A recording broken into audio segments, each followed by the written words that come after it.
itself out in terms of Arsenal going up to West Ham and getting a draw. I don't think they will. I think they've just got about enough, and they'll deal with Burnley and they'll deal with Palace, because they're Palace last game of the season to win the league. They're going to deal with them, right? Right. And Burnley, I mean, come on, who can't? So with that in mind, the question for me was, what were Manchester City doing? The big question for Pep Guardiola is, what were they doing for 23 minutes in that second half? Would you give up the chance to play for your country to become a global star of your sport and earn big money doing it? Well, that's the choice facing rugby players right now because of the proposed new R360 League. Led by 2003 World Cup winner Mike Tindall, it's already being backed by major investors. Its goal? Turn rugby union into franchises, not clubs, add some serious cash and a bit of razzmatazz. Or in their words, make the game more watchable, accessible and entertaining, especially for younger audiences. But there's been a huge pushback, a massive no way from the current game. So what exactly is R360 and why is it controversial? Rugby union is facing challenges on a domestic level right now. There's huge financial instability across even top-tier clubs. The English game has seen leading clubs like Wasps, London Irish and Worcester go out of business in the top flight. The Welsh provincial game is in total disarray too.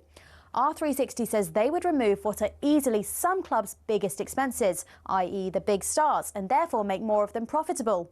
So the plan is to inject a new lease of life into the sport. But how exactly? Top stars of the men and women's game playing for a franchise-based league with fixtures in cities like London, Miami, Tokyo and Lisbon. Each city would host a tournament featuring all the franchises during a short 3-month season. And though no players have officially confirmed, reports suggest around 200 have signed pre-contracts, some worth up to 750 grand. And if that's the pre-contract, you can imagine where the full wages will get to. Problem is, the rest of rugby says no. In fact, no way. The national unions from England, Scotland, Ireland, France, Italy, South Africa, New Zealand and Australia have declared any player joining R360 will be banned from test selection. World Rugby's also not approved the league. Many fear it echoes football's failed European Super League, a top-down, money-driven idea that could damage the sport's traditions. So is it dead already? Well, rugby union is at a crossroads. Some may be against it, but we know others are being swayed by the cash. So will everything work itself out? Or after the European Super League and Live Golf, have we got sport's next big scandal on our hands?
Good morning to you. Welcome along to talkSPORT Breakfast. We're live this morning from Michael Owen's Manor House Stables, all thanks to Coral. My name's Shebahn Aherne Gabby Agbonlahor, your resident horseman, is with you this morning. Morning, Gabs. Good morning, Shebahn. How are we? Yeah, this is my amazing, kind of stable. Oh, yes.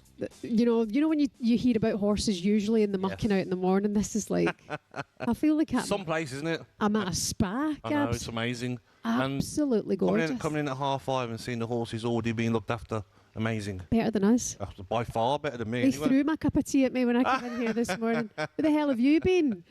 No, it's absolutely beautiful. Yes. Sam Quake, who's massive into horse riding, is with us this morning, and even she's saying this is luxury. You know, this is a big deal. 5-star. Coming up here today.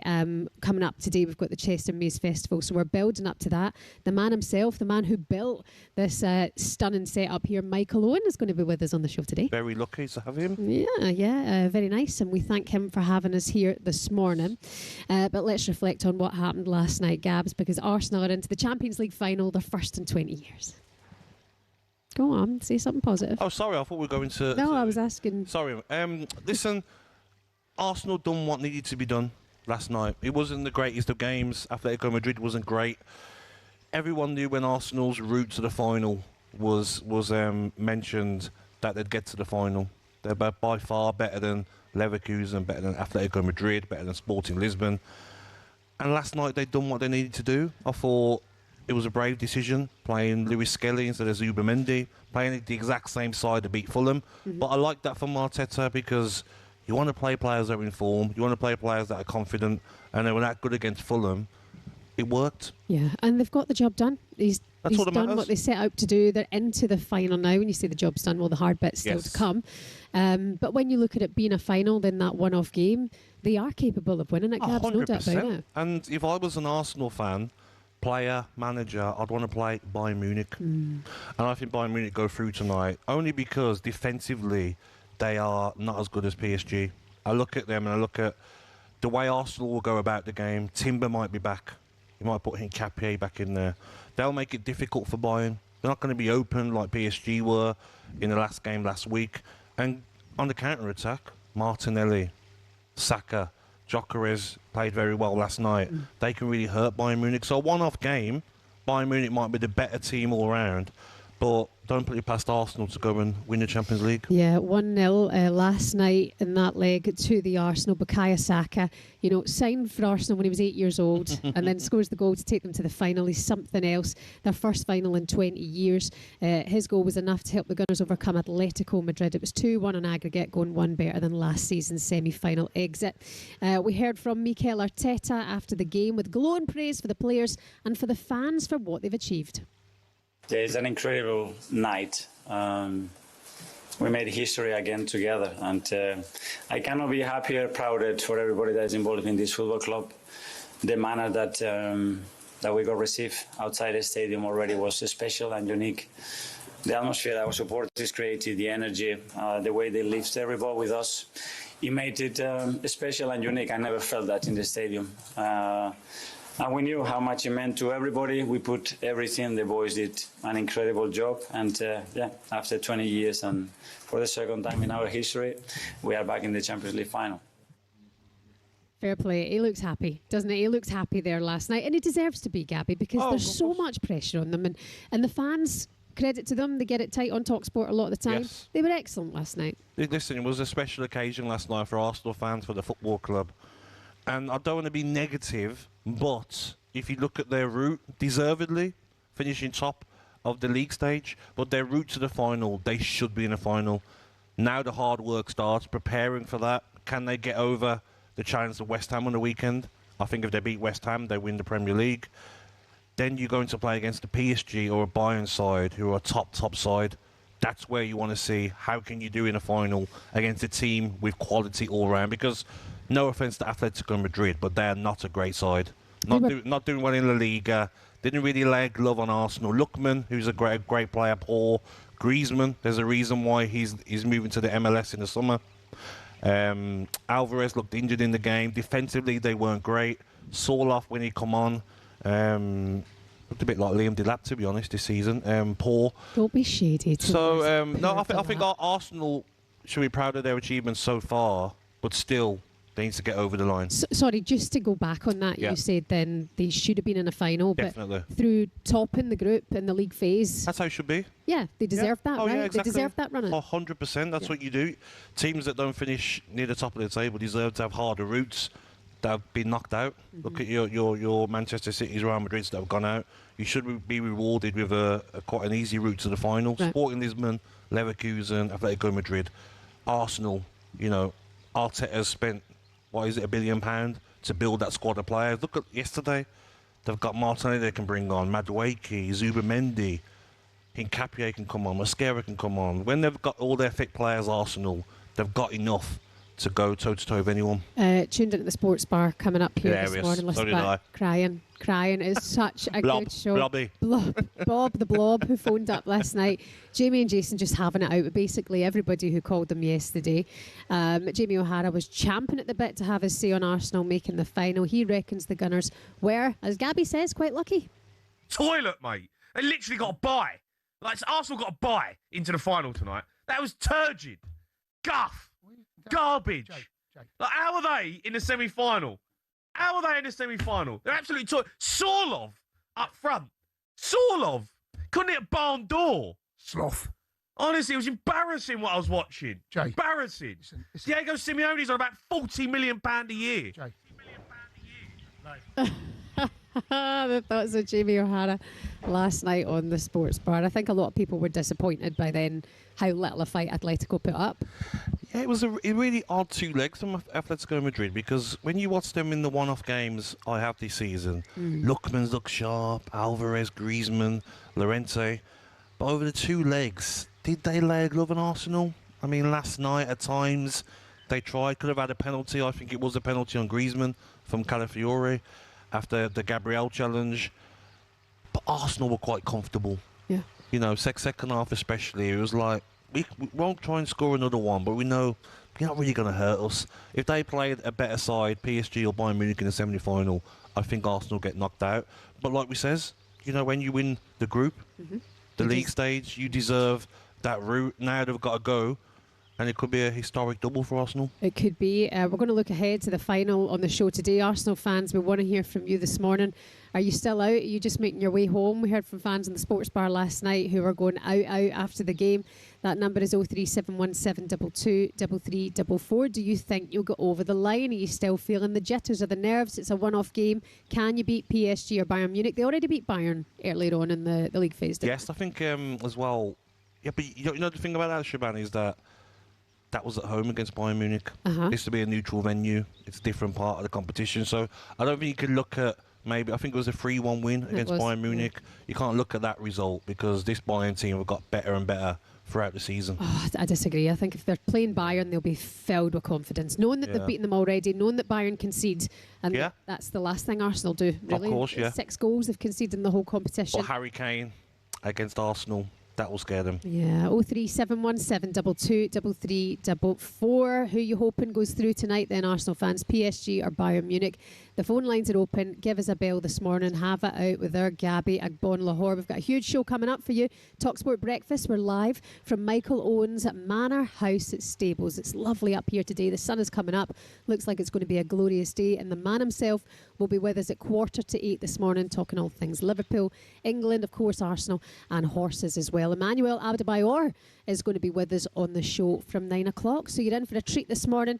Myself and Gabby Agbonlahor, Arsenal fans, we want to hear from you. Coming up next, we'll focus on the coming-of-age moment for the superstar boy, Bukayo Saka, as well.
Michael Carrick feels very comfortable being the Manchester United manager. He looks as if he wants the job. He doesn't get flustered by the fact that he has to wear that blazer and walk down that touchline. He's a natural fit for it, and he said that yesterday, that it feels quite natural for him.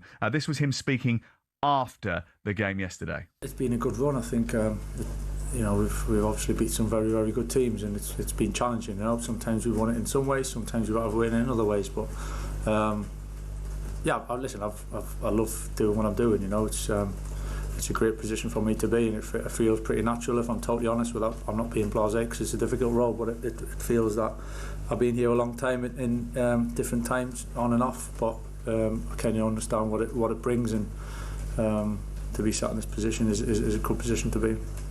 James, just following on from that, Michael, will you be disappointed now if you don't get this job? We'll have to wait and see, you know.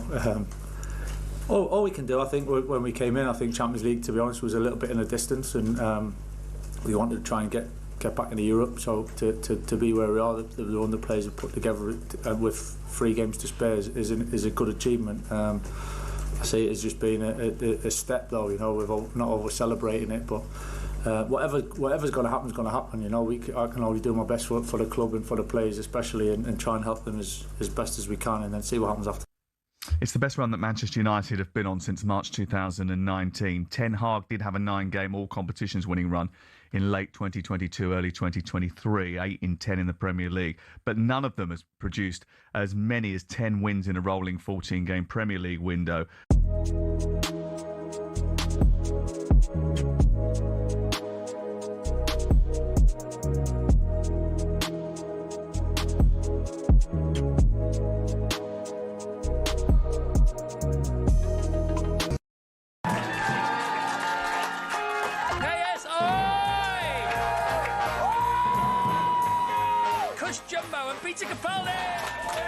It just so happens that it's all "you're amazing." Right. Paul White! Sir Lenny Henry! I was face down and the dog sniffed my crotch. It was very, very embarrassing. Staying out for the summer.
Who is it? Take that. Yeah. Also. Your man, Gary Barlow. Good morning. You're listening to talkSPORT Breakfast with Arnold Clark. Buy a used car and get a free 2-year service plan plus an extra £500 when you part exchange. Shop the upgrade event today. We are at Michael Owen Stables today, which is just absolutely glorious and stunning Cheshire. So, Cheshire icon, Gary Barlow. That's the theme this morning, yes. Very pleased to say that our very own Sam Quick, morning, racing, football, NFL presenter, is with us this morning, Gabs, because we know very little, don't we, about the whole racing thing. That's been nice. I know. Remember when I was to blag nothing. Cheltenham this year? They were like, can someone make sure Sam's there to keep these two right, please? Hey, this is local for me. This is 30 minutes away from home. Lovely. Welcome to my neck of the woods and 170 acres of glorious Cheshire countryside. And what a morning. Did you see the sunrise over the gallops? Yeah. It's gorgeous, I'm wasn't going to go out in a whim and say this is posh, Sam. Mate, this is posh. I mean, compared to normal stables, they're a bit, a little bit rough around the edges, a little bit rickety. You've got old school Range Rovers rocking up here. It's like Bentleys, like Michael's Bentleys, a few Jags, Ferraris, and it is flawless, it's calm, and I think that's what works best for the horses. You can see a lot of them now just popping their heads out.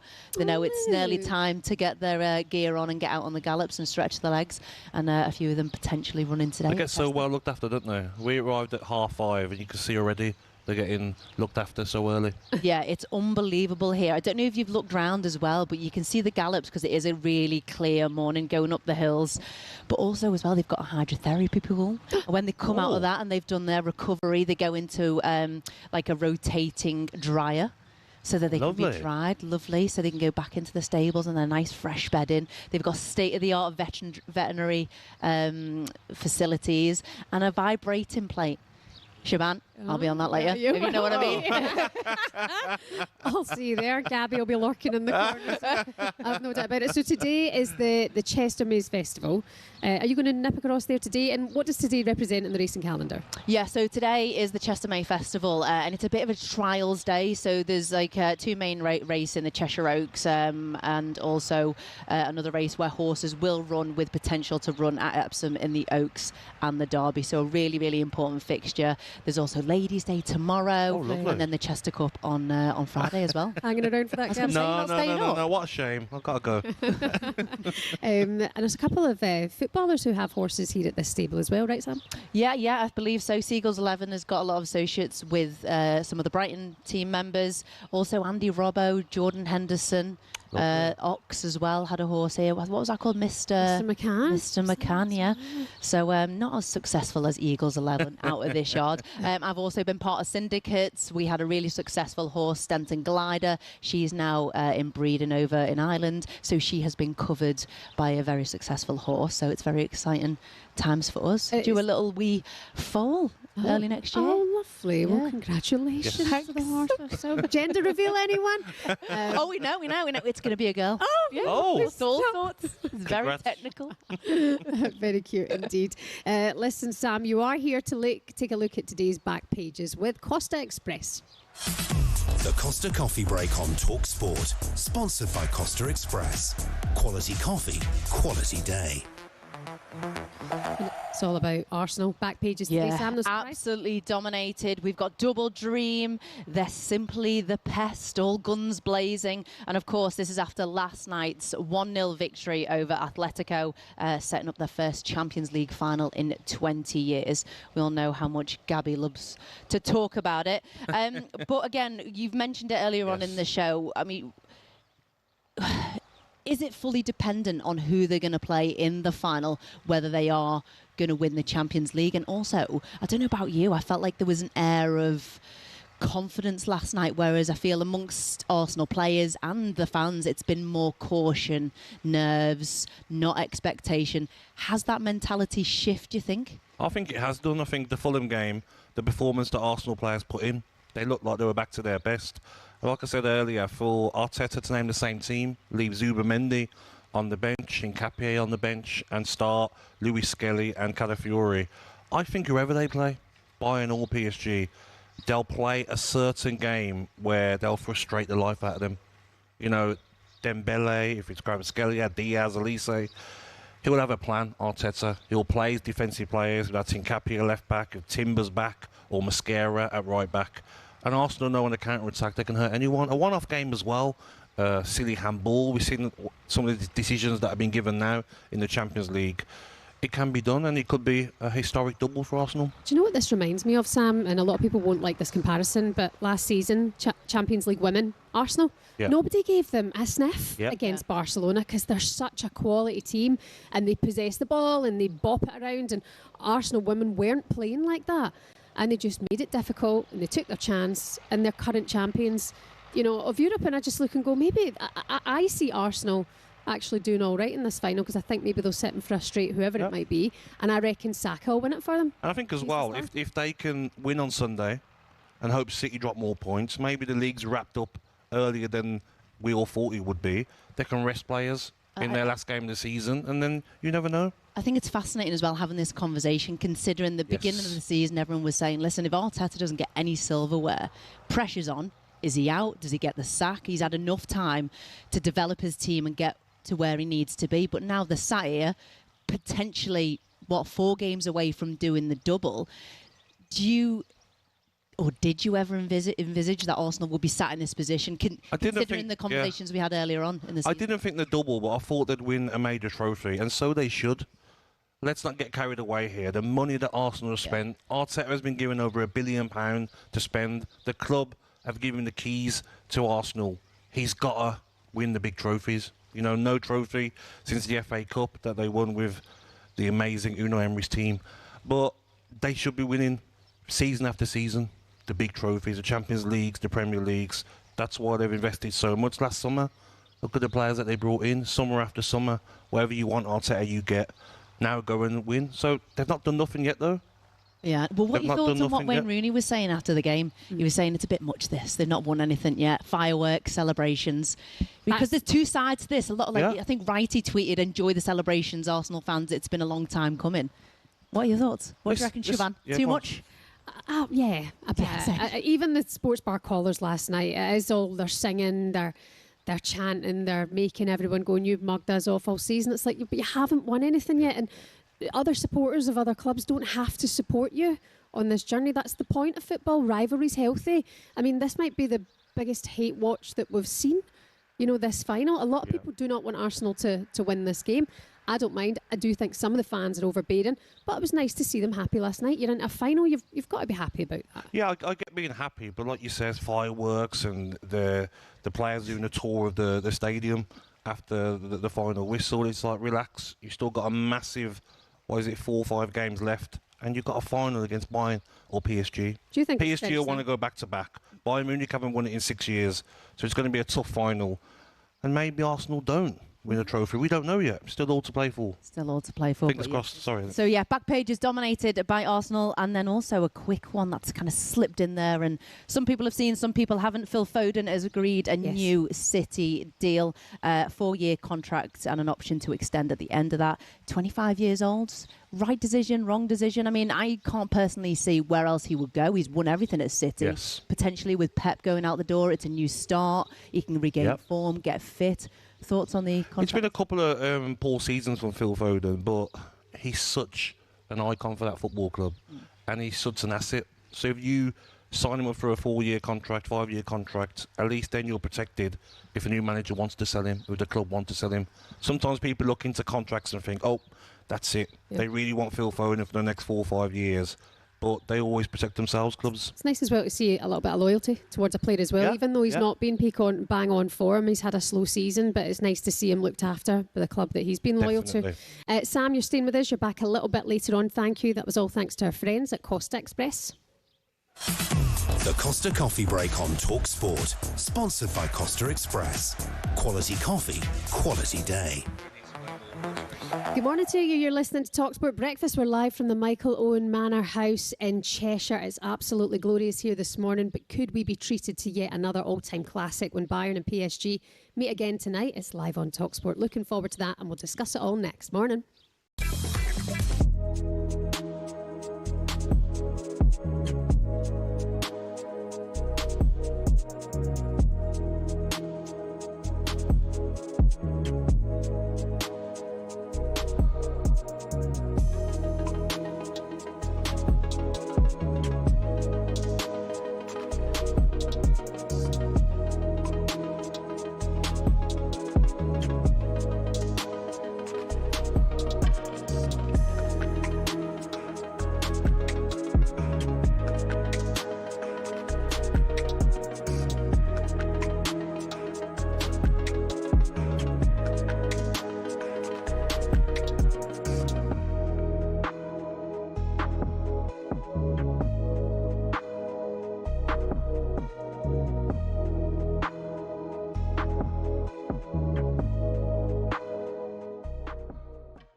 Not my fault that you're fighting relegation. It's not our fault, you crap. No, listen, don't blame Spurs. No, I'm not blaming Spurs. I'm not blaming Spurs, right? But you lot, you bunch of absolute... I can't tell you what. Celebrating people. Ole, ole, Spurs, away, ole, ole. You lot are shameless. Absolutely shameless. It's just who we are, mate. I mean... Good team, Forrest. I mean, well played. A good team. Do you know what? A good team. Here's the stats. Are you coming with stats? No, I know, but this is actually quite damning. Now, what's happened to you, lot? Listen, what's happened? This is quite damning. What's happening? Next season, you going down? Hold on, this is quite damning. All right. Forest. They are joint. We are currently on statistics the worst side last 6 games of the league. Yeah, bottom. Forest. I think they're joint top with Leeds. Good team. We're a good team, mate. Bournemouth. City, you can write them off as well. That was poor. I don't even put them in. Big Callum McFarlane doing bits. He's doing bits, mate. You should keep him on. He's doing all right, you know. Doing all right.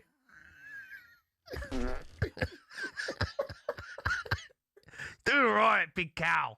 Don't leave Big Cow alone. Big. It's not often you associate fan power with Chelsea Football Club, but one of the shining examples of it lies with a group called the Chelsea Pitch Owners. And they've proved to be the thorn in the side of owners past and present who've been dead set on moving stadiums to a larger, more lucrative piece of land. Essentially, the supporters group holds the freehold to the land on which Stamford Bridge sits. Former owner Ken Bates set it up at a time where some unruly property developers tried to evict the club from their ground. In order to prevent this, he established the CPO as a company that owned the pitch and offered the fans the chance to buy a share for £100. As well as that, they also own the rights to the name Chelsea Football Club, so if any owner wants to take them elsewhere, they can't be called Chelsea without the approval from the CPO. Now, in 2011, Roman Abramovich tried and failed to move them away from Stamford Bridge, and this has set a precedent for Todd Bowley and the current power brokers at Chelsea. They know any plan which involves moving from Stamford Bridge will require CPO approval from the now 13,000 fans who own it. There are fans who are concerned that if they stay at the bridge, they'll be left behind their domestic and European rivals who are moving to more commercially successful stadiums. But for the heritage and history lovers, Stamford Bridge is one of the iconic English stadiums, and to move away would be a grave mistake. It might not be as flashy as others, but stadiums like it have something about them that cannot be replaced. One thing's for sure, if Bowley wants to take Chelsea away from their home, he'll have to go through the CPO first.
My hidden treasure chest, golden grand piano, my beauty focus, Leo, you,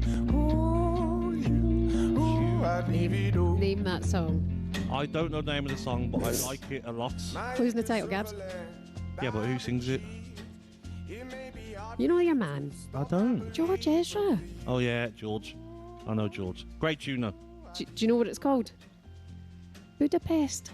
You're miles off. Oh, sorry. It's early. Good morning to you. It's talkSPORT Breakfast at Shebahn Aherne and the man with the biggest muscles at talkSPORT. Look at those guns this morning. And the white T-shirt. It's not white. What is it? Light blue. Shebahn. It's not. It's white. Is it? Gabs. No, it's light blue. Can somebody tell him it's light blue? It's white. This is light blue. Turn on the smart TV. I promise you, it's light blue. You've lost your mind if you think that's light blue. I promise you. Gabby. I promise you, it's light blue. it's not. That's what my missus said when she packed it. You're going to wear light blue on Wednesday morning. It's white. You got it wrong. It's definitely white. Arsenal are in the Champions League final, and tonight we'll find out who joins them live on talkSPORT.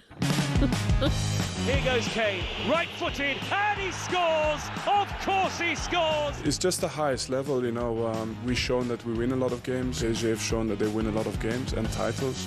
We too. Elise right through the middle here has rammed it into the net. What a pass to Luis Diaz. Brings it down onto the right foot. This is just ridiculous. At the end, it's still about making sure you score one more goal than any opponent you play against. Kvaratskhelia shimmying feet and a low shot is brilliant. Ousmane Dembele, chance to make it 5. What a statement performance this is from the European champions. It is set up perfectly for the second leg in Munich.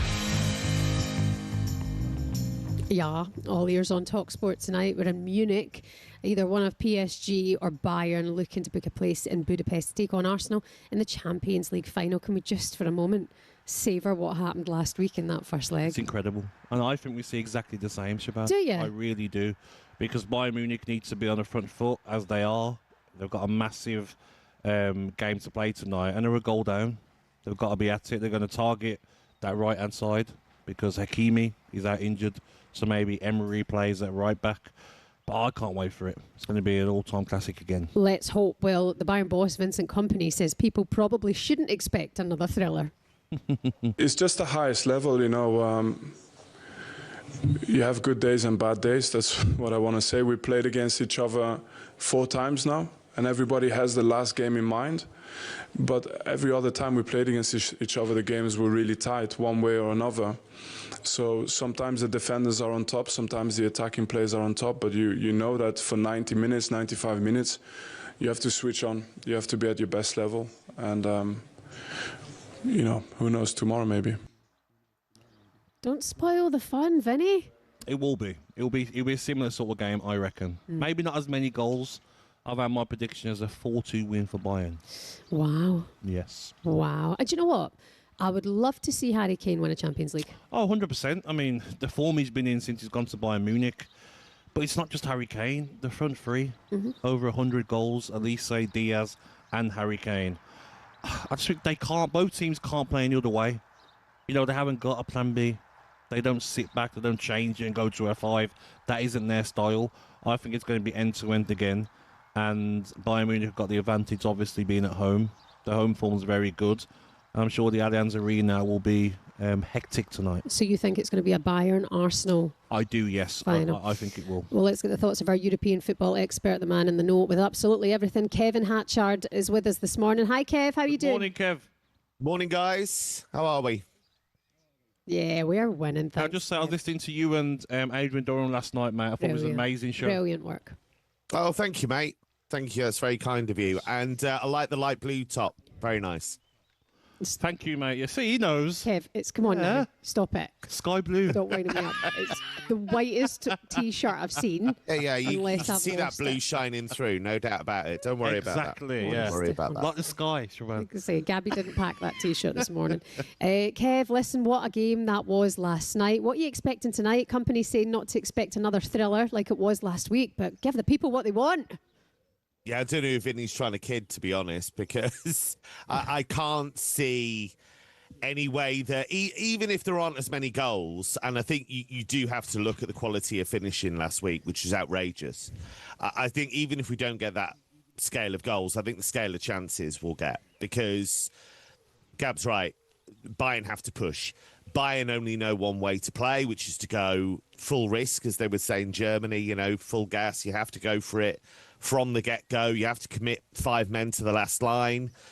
And then you see what happens. And what that does is it gets Paris out of their normal rhythm, which would be to try and control the game, keep possession, move things round. You know, it just opens things up. And that man-to-man one-on-one in midfield, it just creates chaos. I thought some of the defending actually last week was superb. I thought Upamecano was Herculean at the... Yeah, I thought it was unbelievable. I thought it's his kind of game. I've seen him play that kind of game many, many times in his career. And it really suits him because he's front foot. He wants to cover the spaces. He's capable of doing that. But yeah, the quality of forward play, the quality of finishing was outrageous. And PSG have been doing that for a while now, actually. if you look at what they did against Chelsea, the overall pattern didn't completely dominate, but what they did do is almost every chance that came their way, they took it. Kev, I was so looking forward to the game. I said to the kids, phones down, everyone enjoyed the game, and all I heard every 2-3 minutes was what's going on after every goal, every chance. They were in shock, I was in shock, the world was in shock. And even when PSG went 5-2 up, most managers probably say, all right, defender on, we're going to go to 5, let's try and get it back to the Allianz Arena when we still might have a chance. Bayern Munich done the opposite, didn't they? Just threw players forward. Yeah, and I can understand why Luis Enrique did what he did at 5-2, because my sense in commentary at the time was that this could get really ugly for Bayern, because they'd had that quick salvo, they got it to 5-2, almost everything they were hitting Paris was going in, and you thought, well, Bayern have got to keep chasing, they can't leave this at 5-2, so they've got to try and get back into it, and surely the gaps will open up at the other end for it to be 6-2, 7-2. So I totally understand why he did what he did. And it just shows the quality of Bayern and the mental strength of Bayern that they were able to turn 5-2 into 5-4, because most teams fold. Most teams would not be able to deal with that. Yes. You know, 5-2 down in the first leg, you're thinking, oh, God, we've blown it. What are we going to do? And they just kept on playing, kept on making chances and got back into it. So, yeah, the idea of Luis Enrique chucking another defender on, I just don't think it's in his nature. And he's talked about... No, you know what, Kev, it was more what I meant was, I thought Bayern Munich might, you know, because, like, it's 5-2 and they're creating so many chances, and to see that they've done the opposite was crazy. Yeah, well, with them, you know, that they just aren't capable of doing that. You know, the way that they play is so ingrained into them to... The thing that's changed, actually, last season under Kompany, they obviously won the league by 13 points, but they had some real chasings away from home. They lost at Villa Park. They were hammered at Feyenoord. They had some really poor performances away from home. And I think he looked at it and thought, how can we change it? And one of the ways they changed it was actually be more aggressive, you know, more physical in the press, take more risks. And that's actually worked out really well for them. So I think to then try and go down the gears, I think would ruin the car, because they're just not capable of it. I thought it was interesting, Luis Enrique made a reference to the great tennis rivalries, so how Rafa Nadal improved because he was up against Federer, Gyökeres. That was rude, he didn't mention Andy Murray, but there we go. And that is rude, dead right. It is rude. I'm a big Murray stan, so there we go. I think... he's right. I think it the way Bayern play, the way PSG play, it brings the best out of each other, and that's why you have these incredible games. So do you think, Kev, that'll bring the best out of Arsenal? Because you wondered if Michael Arteta goes, right, OK, if I meet Bayern in a final, I know I've beaten them already this season, and, you know, manager against manager, you know, Kompany was relegated with Burnley from the Premier League. Does Arteta look and go, I can do a better job than you in this competition, or does that not count? I think it's about sticking to the style. Arsenal can't get in a firefight, because if they do, that's not going to work for them. And I'd say that against either team. But what Arsenal have is incredible organisation without the ball. And I do think they're the best defensive team in Europe. I've thought that for a long time now. And that puts you in position to win the big prizes. And what they did against Bayern was that when their opportunities came, they took them. And they powered past them in that second half. Now, I thought it was really interesting that Declan Rice said after the game how hard it was to actually contain them, to actually deal with the rotations, deal with the movement, and that's just going to happen again. So Arsenal know what they're going to have to deal with if they face Bayern, and obviously they played PSG in the semi-finals last season, so I can't see Arteta doing anything particularly different to what he normally does. I think it'll be, you know, contain, defend well, use the set-piece power, and if one of our players, Saka, comes up with something really special, then great. I've got two questions for you, Kev. What's your prediction tonight, who goes through, and also how big of a miss will Hakimi be? Yeah, well, one leads to the other, so I think Hakimi being missing is huge, because I think it affects Paris with and without the ball, because he's so important in terms of the risks they take and then leave him pretty much on his own at times on that right-hand side because he's so quick and he covers so much ground. That affects them there, so they're going to have to make compromises there. And obviously in attack, he's phenomenal. And he was involved in at least one of the goals last week. Yes. So that's a real problem. And I do think Bayern can turn it round. I agree with you. I think at home, they've got an incredible Champions League record. I think they'll go at Paris. I saw PSG wobble at Anfield, and I felt that if Liverpool could have got that first goal, we'll never know now, but if Liverpool could have got that first goal, it would have been really intriguing to see what would have happened. But they didn't. Marquinhos made an amazing defensive challenge. They had other moments where Safonov got them out of jail, so Liverpool couldn't quite see it through. But I think if Bayern get on top of them, make a really good start, get the first goal, then that momentum could see them through. So I'm going to back Bayern. I think it could be really, really entertaining, really tight in terms of the scoreline, but I think Bayern will go through. Very quickly, Kev, just before we let you go, do you think Arsenal are being disrespected in terms of their road to the final? People say it's easy. They should be there. Yeah, I do, actually. I thought that, I said at the time when that draw was made, you know, there were pitfalls there. And you look at the way that they've had to really scrap to get through. Leverkusen, I thought, was more about Arsenal being poor over the two legs, or poorer than they can be. Then Sporting was tough, and they had to really, really squeeze through that tie.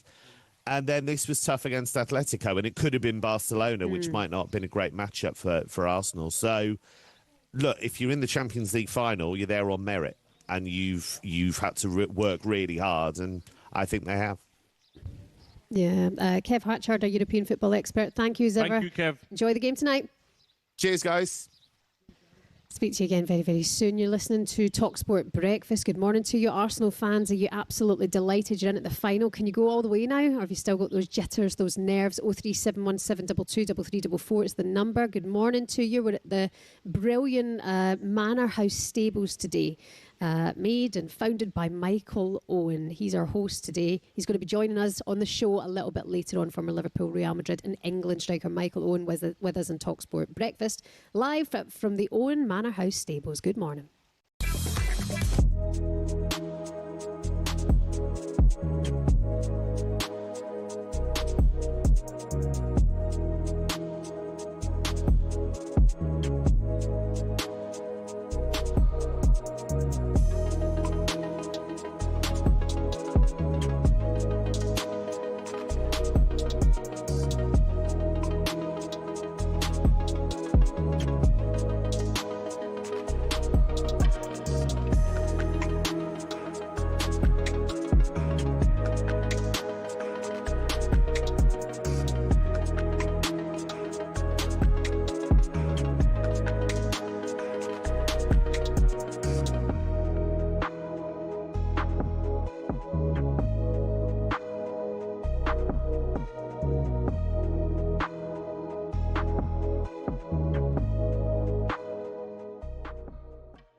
And what about Viktor Gyökeres? Do we need to give him a handshake and say, well done? The last Arsenal player to score 20-plus goals in their debut season was Alexis Sanchez, 2014-15. Wow. Only Erling Haaland and Igor Thiago have scored more goals than Gyökeres this season.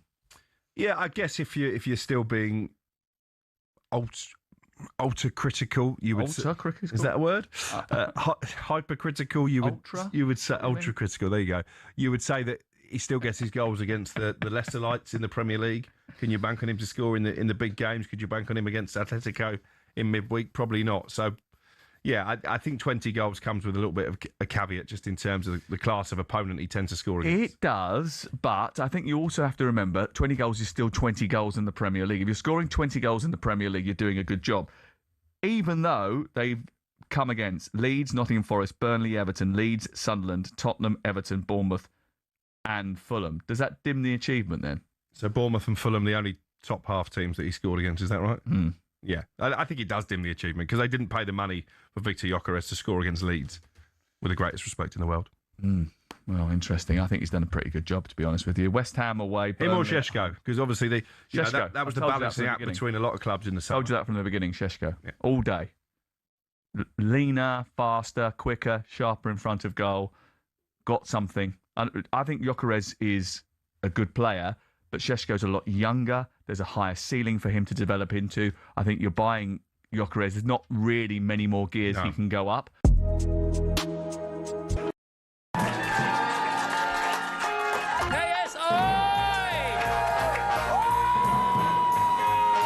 Jumbo and Peter Capaldi! It just so happens that it's all you're amazing. Right. Paul White! Sir Lenny Henry! I was face down and the dog sniffed my crotch. It was very, very embarrassing. Staying out for the summer.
Oh God, if you're watching on the smart TV or on the YouTube channel, look at that for a shot, guys. With North London Forever, there's the sprinklers this morning and the fountains from Michael Owen's Manor House Stables. We're live at talkSPORT Breakfast here this morning with Arnold Clark. It's the perfect time to upgrade your car. Get 2 years free servicing when you buy a used car in the upgrade event. You can check it out online now. My name's Shebahn Aherne Gabby Agbonlahor is here. Arsenal are into the Champions League final. The phone lines have been going since early breakfast with Katie first thing this morning. Gary, the Arsenal fan, is with us now. Gary, congratulations. Are you getting to the final? Good morning. Just bear with me 1 second. I'm in a McDonald's drive-through. Gabby. What you ordering? Good morning, mate. I've literally got in the car this morning, and all I can hear is you going on about Arsenal need to slow down, slow down. If for some reason you do happen to beat Forest, will you be going mad in the morning? Not really, no, mate, because you haven't won anything yet. No. Don't ask me a question with a question. I'm asking you a question. Oh, sorry, mate. Will you be Gary. Sorry. Gary, slow down. Slow down, Gary. Let me sit up straight. Is this your idea of happiness, Gary? Studio? No. Will you be doing cartwheels in that studio? Yes, you will. No, mate. On Friday, after the semi-final, if we get through, I'll be saying, listen, another step towards glory, but I'll keep my feet on the ground. Right, Gary, good luck with your hash browns and your sausage McMuffin this morning. Let's hope that puts a smile on your face. We're live here in Cheshire with Michael Owen's Manor House Stables. I'm not sure I liked his attitude. But this is the problem. That's why everyone doesn't want Arsenal to do well, because fans like that, aggressive and not very nice to nice people like myself. He's got me hungry, though. That's all I know. No, yeah, where's News McDonald's? Sam Queckle knows. Sam, where's the Mackie D's around this joint? No comment, but there's a belt of greasy spoon just off the... Oh, fine. lovely. We'll take it. We'll be there at 10 o'clock. Sam is with us. Sam, what have we got? Well, we're here, aren't we, at Manor House Stables. A glorious backdrop for Michael Owen's yard alongside trainer Hugo Palmer. They're looking to have some runners today at the start of the May Festival in Chester. But, of course, we all know what he did prior to being this horse racing owner and extraordinaire. And in case you didn't and you've been living under a rock, this is what he did. Michael Owen is that guy. Michael Owen was the child superstar, destined to be a top player in the world. Into the near post, it's a goal! Michael Owen! It's 2-2! That game against Arsenal in the FA Cup final was something I'll never forget. Owen stretching his legs and getting away from Dixon and getting his shot away. That is just absolutely fantastic. He has won the cup for Liverpool all by himself. And did he go on to do well? What a player he was, by the way. Growing up watching Michael Owen, wow. Unbelievable. Pace, finishing, unbelievable striker. Arguably, if not the best teenage sensation. 100%. Ever. And you forget how young he is. No offence, Michael, you're probably listening on the way in. But, you know, he's still only in his 40s, isn't he? And because he did have such an issue with injuries, retiring early, but an unbelievable career. You know, you look at his numbers, 158 goals and 297 games for Liverpool. Then went to Real Madrid, only did a year there, 16 goals in 45 games. Went to Newcastle, 30 goals in 79. Yep.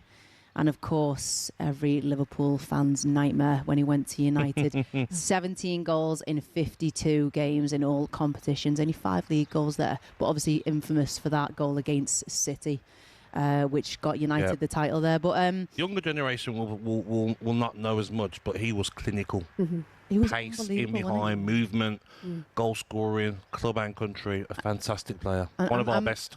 I'm really fortunate now to call Michael one of my friends, and you know we've had horses here with him, so this is a bit cringe to say that I had a poster of him like dead centre in my room.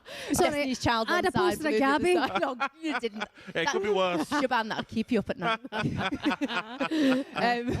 But he was class. I think he had his best years at Liverpool, and Gabby, your career probably overlapped with Michael at Newcastle and United. What was it, do you think, that made him such a great striker? You spoke about his pace. Yeah, I think for me, growing up watching him, it was the movement, you know, timing his runs in behind, and he always had that finish as well, where he'd take it early, side of the foot finish, clinical, quick. You didn't realise how quick he was, and that goal he scored for England against Argentina. I mean, any other young lad there probably leaves it for Scholes to shoot. No, I'm going to take this. Confidence. An outstanding talent and one of our best ever strikers, I'd say. Yeah, absolute world class. And you'll probably talk about it later on as well, about his career and how his injury, you know, dictated where he ended up. But also, I have to speak up about the whole United thing, being a big Liverpool fan. And I think the majority of Liverpool fans were so disappointed. I was gutted that he went. But actually, when you hear the background to why he went, you know, he wanted to go back to Liverpool. He had conversations with Rafa at the time. He wasn't interested. And at that point, he still wants to play top level, win trophies. So now I can sit back, and as a sports person myself, you can appreciate that actually now. At the end of the day, when all is said and done, he does have that Premier League medal. But there's one thing that keeps me up at night, right? And that is, I've always wondered, and especially, you know, leading up today, who was faster, Gabby Agbonlahor? Oh, Michael Owen. Michael Owen. Michael Owen was, definitely. Do you think you could do a race today? No, Because there's lots of greenery around Lots here. of greenery. It's very hilly up there. I'm looking up there, and I think we'll have to start at the top. Hill Run sprint. downhill. Hill sprint to the Greasy Spoon, 10 o'clock, you and Michael Owen. Well, Michael was definitely faster. Well, he was rapid in his early years. Well, you don't have to wonder. Yeah. You don't have to do any running today, Gabby. Oh, you got the stats? Not me. Chris Powell's got the answer. My God, you two guys were absolute whippets. As quick as each other. If you really had to push me, I think it was Gabs. Sorry, Mike. But I think it was Gabs when he drifted out to the right or left. I was quite pleased you stayed down the middle, Mike. But both absolute rapid Premier League strikers who would be as quick today as they were back in the day.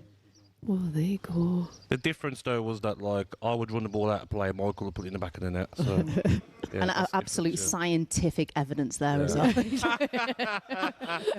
What was this? And we obviously won the Ballon d'Or. Yeah, of course. I mean, we don't know. At 22 years old, and then obviously takes us into the Liverpool team at the moment. I mean, strikers far from winning a Ballon d'Or. Yeah, I mean, and Sam, that's the thing. You love your horse racing as well. He's built this all here. You know, he's such a big part of this community now as well. So we'll speak to him about his career, about everything that he's doing in horse racing as well this morning. We're really pleased that he's had us here at Manor House Stables this morning in beautiful Cheshire. Sam, you're staying with us. You're back with us a little bit later on. Still to come on talkSPORT Breakfast. Superstar Breakfast preview on talkSPORT with Travis Perkins. Manage your Travis Perkins trade account online at travisperkins.co.uk or via the Travis Perkins app.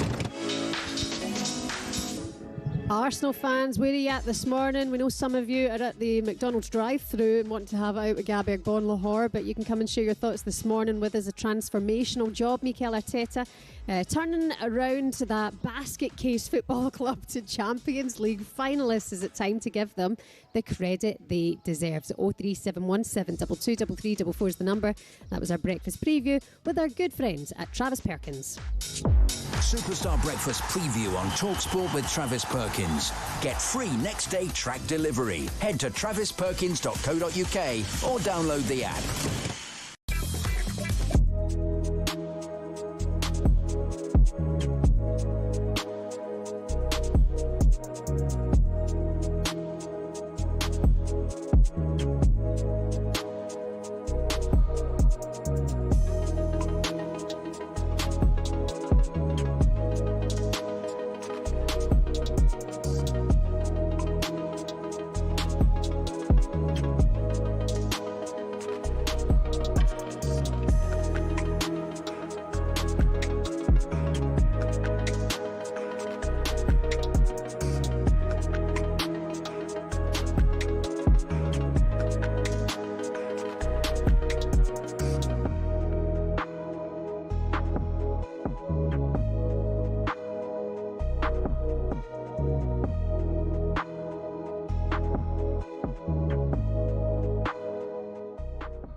Some news coming in for you, Coisty. talkSPORT understands Unai Emery is high on Real Madrid's shortlist to become their new manager. He's under contract at Villa Park since the summer of 2029. Sources in Spain believe he could be tempted by a new challenge due to Villa's financial restrictions. You know what? I was just looking back through the internet on this, and he was linked with the Real Madrid job in March, and he was linked with it again in April. So it's no surprise, really, he's been linked with it again in May. I mean, look, it wouldn't be the biggest shock in the world, would it? No, not at all. I mean, I'll be honest with you, don't want him to go. Love him, like everything about him. Like, I think the Villa fans would be sorely, they'd be bordering on devastation at Villa Park if they lost him. But you know, Sam, there's the naughty part of me would love to see him handle Mbappe and Vinicius Jr. and those boys. Do you know what I mean? I think that would be really, really interesting. And there's no surprise because he is top class. Listen, he was disappointed with the level of performance his team put in yesterday. But why would he not come into their thinking? Football fans all have stadiums we love, but do any of us have a pitch that we love? It might sound like an odd question, but pitches can be different sizes with big consequences. Why is that? And what are the actual rules? Back when association football started, pitches could be up to 100 metres wide and 200 metres long. That's longer than Ellen Road. Not the pitch, the stadium. Anyway, UEFA wanted a standard across Europe for international matches, which became 105 metres long and 68 metres wide. But some clubs had been rebels, not intentionally, but because of the stadiums. Take Highbury, for example. It was 5 metres shorter and a metre narrower, meaning away sides had a challenge to adjust. White Hart Lane was exactly the same. And actually, when Spurs temporarily moved to Wembley, they asked the FA to shorten the pitch. The FA, very offended by the sacrilegious suggestion, said no, which in fairness could have actually benefited Tottenham because when they moved into their shiny new stadium, the pitch was exactly the same size as Wembley's. Today, Forest Pitch at the City Ground is a big one. It's 2 metres wider than any other pitch in the Premier League. But the smallest of all, Craven Cottage, just 100 metres long and 65 wide. No excuse for not tracking your man. There are a couple of crazy outliers in Europe too. At Napoli's home ground, the Stadio Diego Armando Maradona, the pitch is a whopping 110 metres long. At least they don't play on a slope like Newcastle do. There's a 2-metre incline on the pitch at St James's Park, and don't get me started on the old pitch at Yeovil too. It used to be a slant of 2 metres corner to corner and across the halfway line. So UEFA have their standards. So do the FA, but they do give pitches in England some wiggle room. Pitches can be anywhere between 90 and 120 metres long and between 45 and 90 metres wide.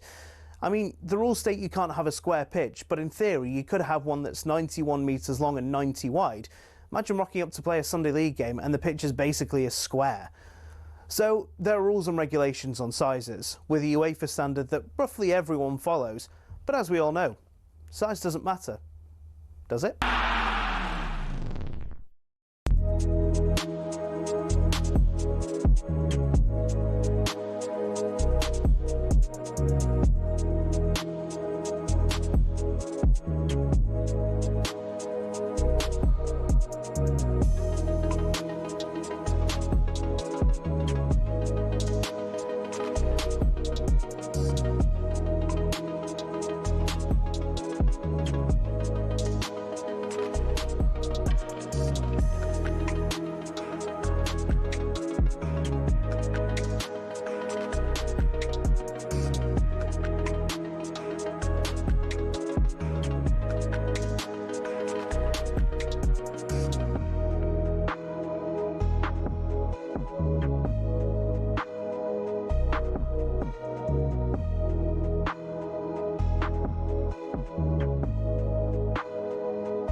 Good morning, welcome along to talkSPORT Breakfast. How are you today? We're live from Michael Owen's Manor House Stables, all thanks to Coro. My name's Shebahn Aherne. Former Villa striker Gabby Agbonlahor is here. Good morning, sir. Good morning. Coming up for you this morning, the man himself, 2001 Ballon d'Or winner. Someone who won trophies with Liverpool and Manchester United. Oh, and he played 89 times for England. Michael Owen will be with us here, well, in our studio, in his gaff, today at the Manor House Stadium Stables. We're also going to be joined by a proper Premier League icon, former City and Arsenal striker Emmanuel Adebayor, who'll have his say on the title race as well. There's a lot going on.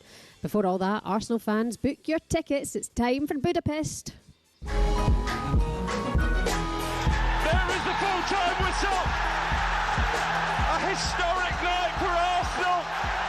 Their biggest ever win at the Emirates Stadium for the first time since 2006.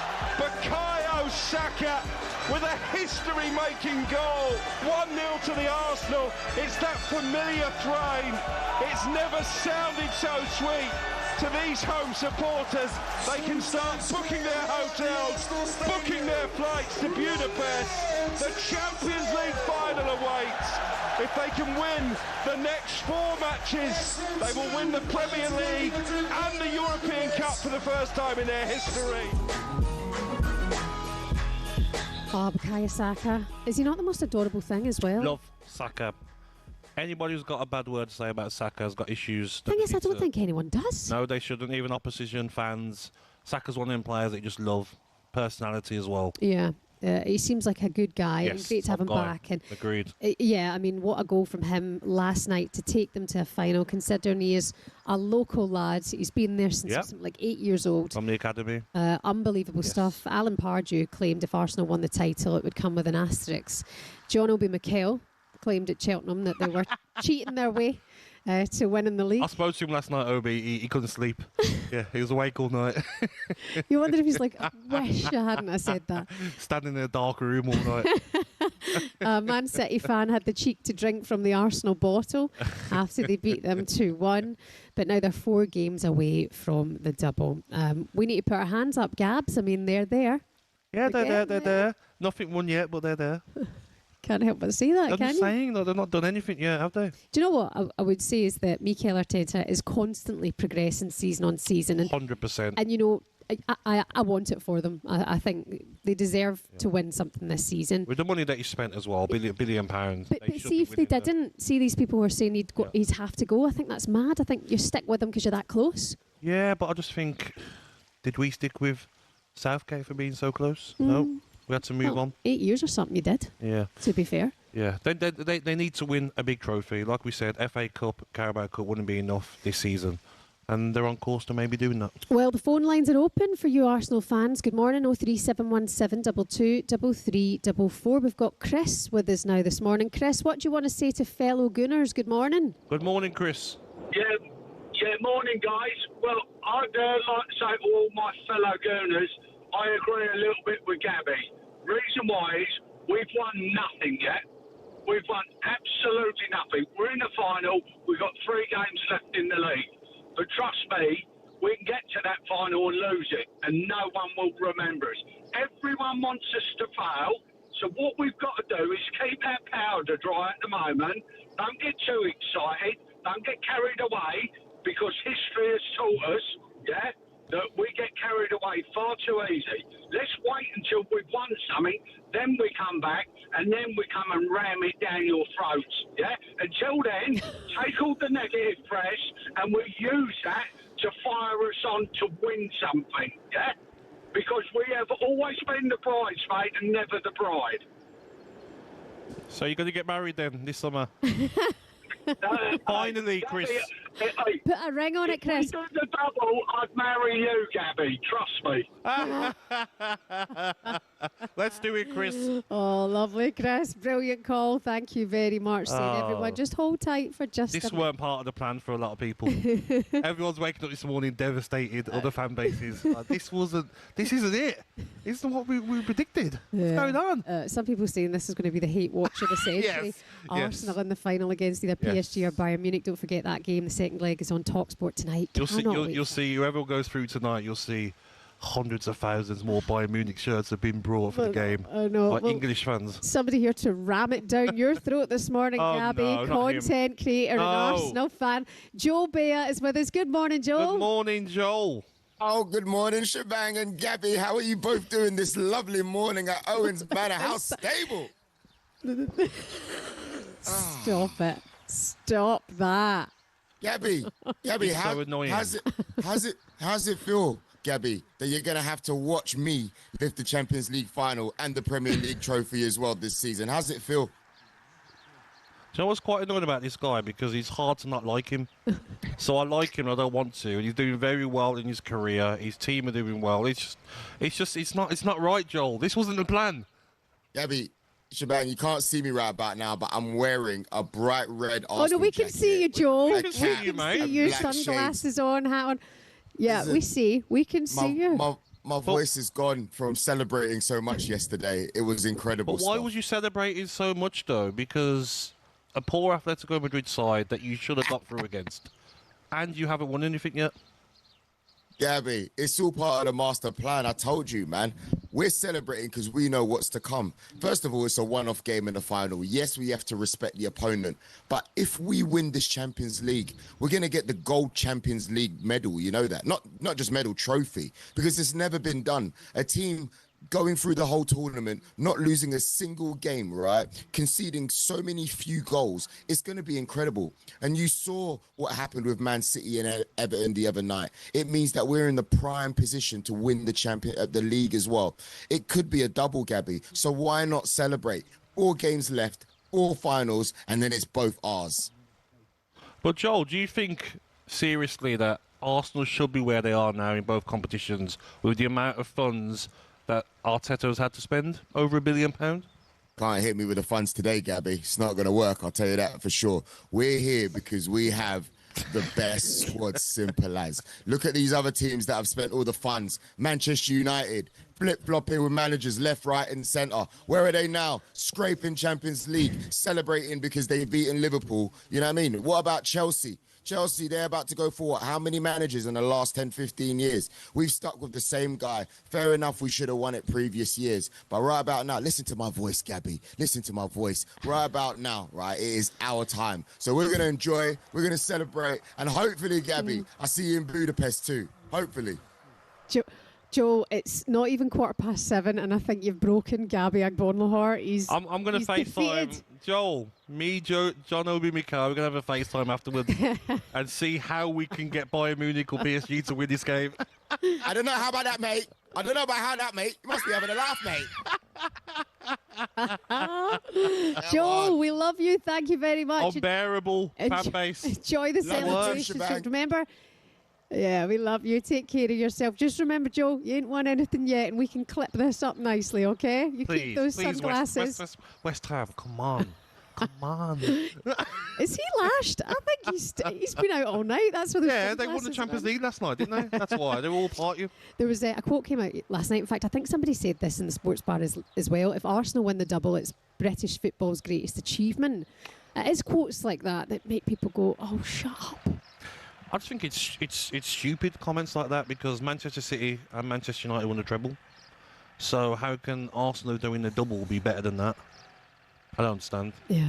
Yeah. Arsenal's invincible season, like silly comments. Let's not even give it the time of day. Yeah, but credit to you, Arsenal fans, and Arsenal, you're into the final. It's brilliant stuff. For more Arsenal reaction, you can head over to the latest episode of the talkSPORT Daily podcast with former Arsenal midfielder Adrian Clark and Angelina Kelly. It's available now on all podcast platforms if you really need your big debrief. talkSPORT Daily is where you can listen. And don't forget that talkSPORT will bring you the Champions League final as well, 30th of May from Budapest. If you can't get there, it's going to be pricey. Stick with us. We'll have all of the build-up live from Budapest and live coverage of the game as well. Coming up next, is Harry Kane a Champions League or World Cup title away from the Ballon d'Or?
I promise I won't swear. Calm down. Right, listen, we need to get them. It's not right. It's not fair. We're getting out off here. Well, I just wanted to speak to you. Get that violin out. You can get that violin out all you want, right? Listen, we did not deserve that. Oi, who get that violin off there? Oi, I love you two. You know, I absolutely adore you two. I listen to you all the time. I've never called up before because I'm always busy. I used to be a milkman. I used to listen to you all the time when I was a milkman. I used to always shout out to the milkman, but I was too busy to even do it. Oi, listen, we did not deserve that at all. Well, you're 3-1 up, Dave, right? You're 3-1 up, and within 12 seconds of kickoff, it was 3-2. Michael Owen didn't score. Listen, will you tell Goldstein that I want a money match at snooker with him, please? No, we're not telling him that. Tell Goldstein I want to beat him at snooker. No, phone Drive. If you want to speak to Goldstein, phone Drive, right? Yeah, you've got the wrong show, mate. No. You can't phone up, blowing smoke up our backsides and then say you want to... Right, listen. Listen, I love you, Cundy. I love your Davo. I love your hair transplant. I want one myself. Davo. I need an hair transplant right, myself. Listen, leave it, Davo. I've seen yours and I want one myself. Davo, leave your details. I'll get you a candy deal. Listen. I'm going to be famous one day. Yeah, right. Yeah. I'm a mix between Peter Kay and Roy Chubby Brown. Yeah, right. I'm better than both of them. Yeah.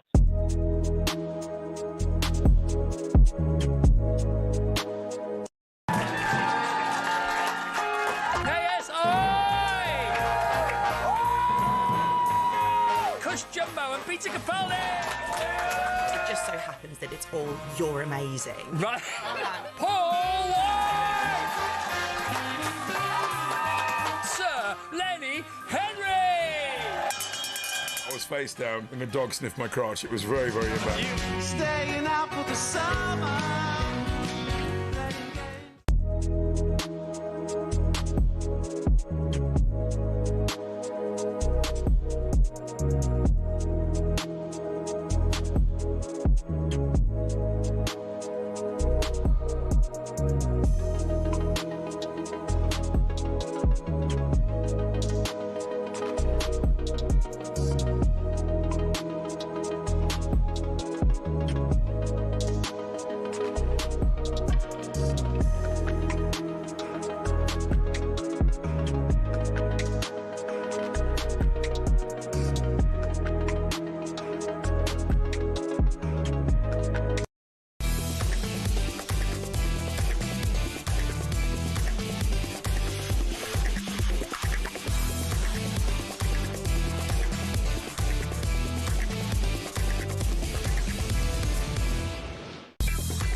Good morning. You're listening to talkSPORT Breakfast with Arnold Clark. Shop the upgrade event today and get an extra £500 when you part exchange your car. Don't miss your chance to boost your valuation as well. All thanks to Arnold Clark. It's Shebahn Aherne and former Villa striker and Arsenal fanboy Gabby Agbonlahor with you this morning. Wayne Rooney said last night they deserve to be in this position, Arsenal, but they haven't won it yet. I think the celebrations are a little bit much. Celebrate when you win. Paul Merson last night said that if Arsenal win the double, it would be British football's greatest achievement. Wow. That's got a lot of people talking this morning. 03717 223344 is the number. We've got another Gabby on the line. Oh, not him. Yeah. Gabby, good morning. How are you? No, not him. The Nick and the Gabby, will you come to Budapest? Will you join the Arsenal? The mighty He's so Arsenal annoying. is the best. Oh, Gabby, listen, I didn't get to go last night, and I was really sad. But watching Jamie and Jay, I couldn't get. I've been 33 games, and I couldn't get a ticket. I needed to reach out to you for you to use your wonderful family of Arsenal fans that love you to get me a ticket, but it didn't happen. But listen, when I put on Sports Bar and I saw the faces of Jamie O'Hara and Jason Cundy, I knew it was a great time to be alive, brother.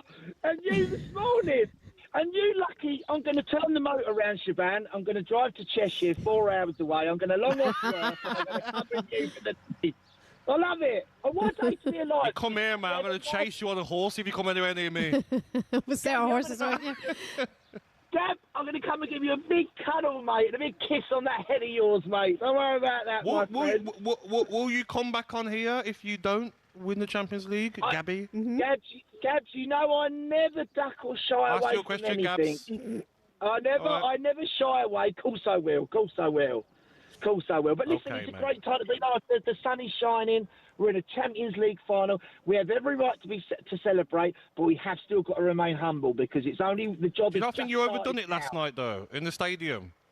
It was like a concert after the game. Yeah, but Gabs, you've got to remember these guys have not experienced this and emotions. Oh, okay. Unlike Liverpool, Chelsea, Nottingham Forest, Villa. And do you know what, Gabby? If tomorrow night Villa get to the Europa League final, this guy will be losing his mind on Friday I have morning. got a nightclub You're planned right. after the game, but You're right about that. Gabby, thank you so much thank for you, your call Gabby. this morning. And we're not brothers because we've got the same name. Yeah, I would hope not. What Yeah, kind of person names I two know. boys in the same family, Exactly. same name? Ooh, it happens. Does it? Does it? No. Yeah. 03717 223344 is the number. It's time now for our coffee break with Costa Express. The Costa Coffee Break on talkSPORT, sponsored by Costa Express. Quality coffee, quality day. And Sam Quick is back with us. Sam, I've got my cup Let's of change subject, tea. please. No more You know Arsenal what? talk. That energy, as much as I'm a bit, it is funny to see Arsenal fans bottle it, but that energy is infectious. I know. It's He, brilliant. honestly, he's all over my Twitter, that guy. He's non-stop. But that's what talkSPORT's about. Yes. Like, if you're an Arsenal fan, it's hard work to listen to Cundy and Ahara and yourself be constantly shady towards Arsenal. So when they are in a final, it's their chance to go, oh, morning. That's why we love football, isn't it? Exactly. That's why we love football and horse racing as well, considering we're here at Manor House Stables in the 170 acres of Cheshire countryside. We've got Michael Owen on the show today in about 30 minutes. Of course, he was the last Englishman to win the Ballon d'Or at the tender age of 22 in 2001. Kevin Keegan before that in 79. And we've not seen an English man since. We've had Rodri from the Premier League, but in terms of an English man, none have done it since. That takes me to Harry Kane, well in the conversations for winning this year's Ballon d'Or. And before we discuss it, here's his manager, Vincent Kompany, talking about how brilliant he is. He is where he needs to be at this moment in time. The Champions League is the toughest competition in the world to win, competing against the best players, and it's absolutely normal that at this stage everything is a little bit tougher. But where he is right now, I don't think we could have wished for anything more, or he could have wished for anything more. But he has an opportunity for himself to do something special and for the club, and that's all you can ask for. To be there, what is it now, 6th of May, we keep saying it, but we're in every competition. That's all you can ask, and then make it count, that you have no regrets.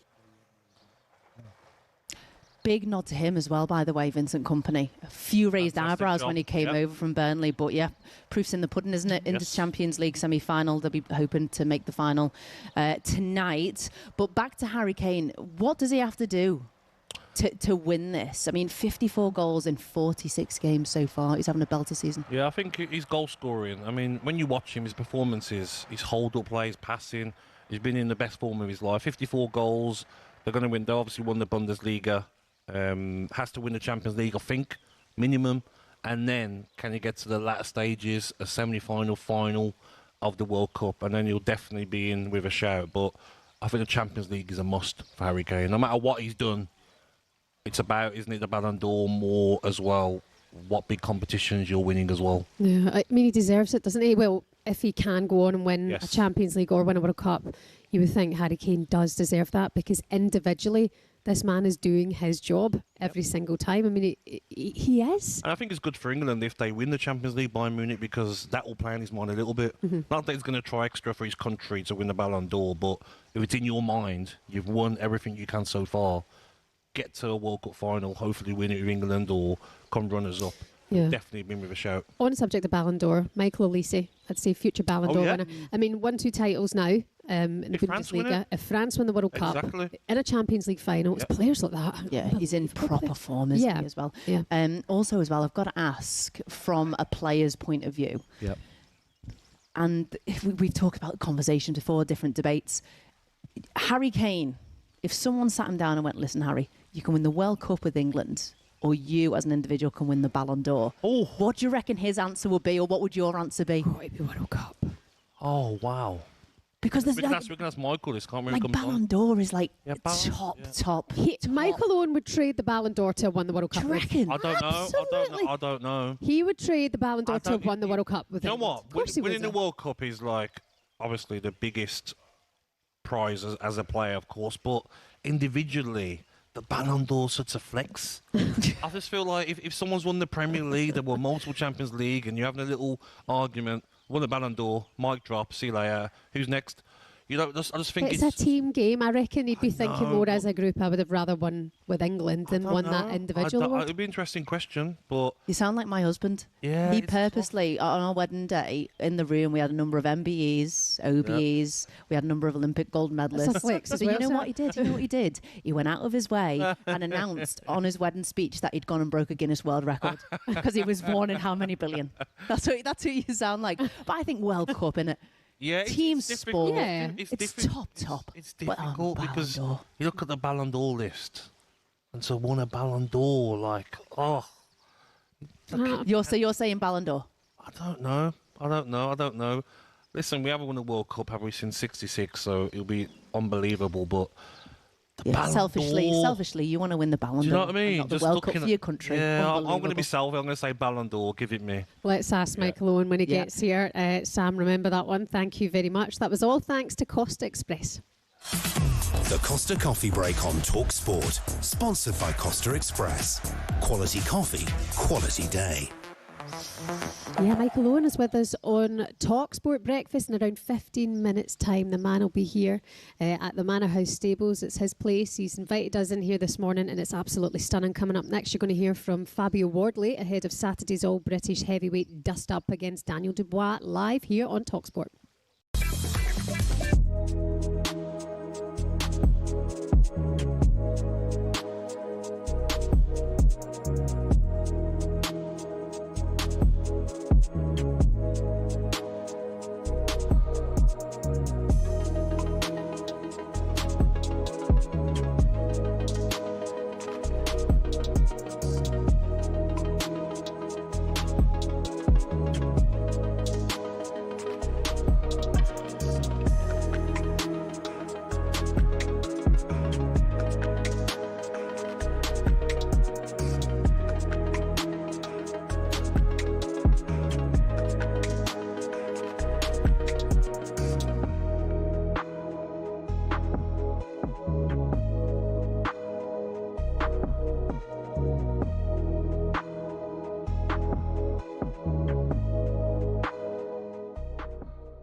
Gentlemen, good morning.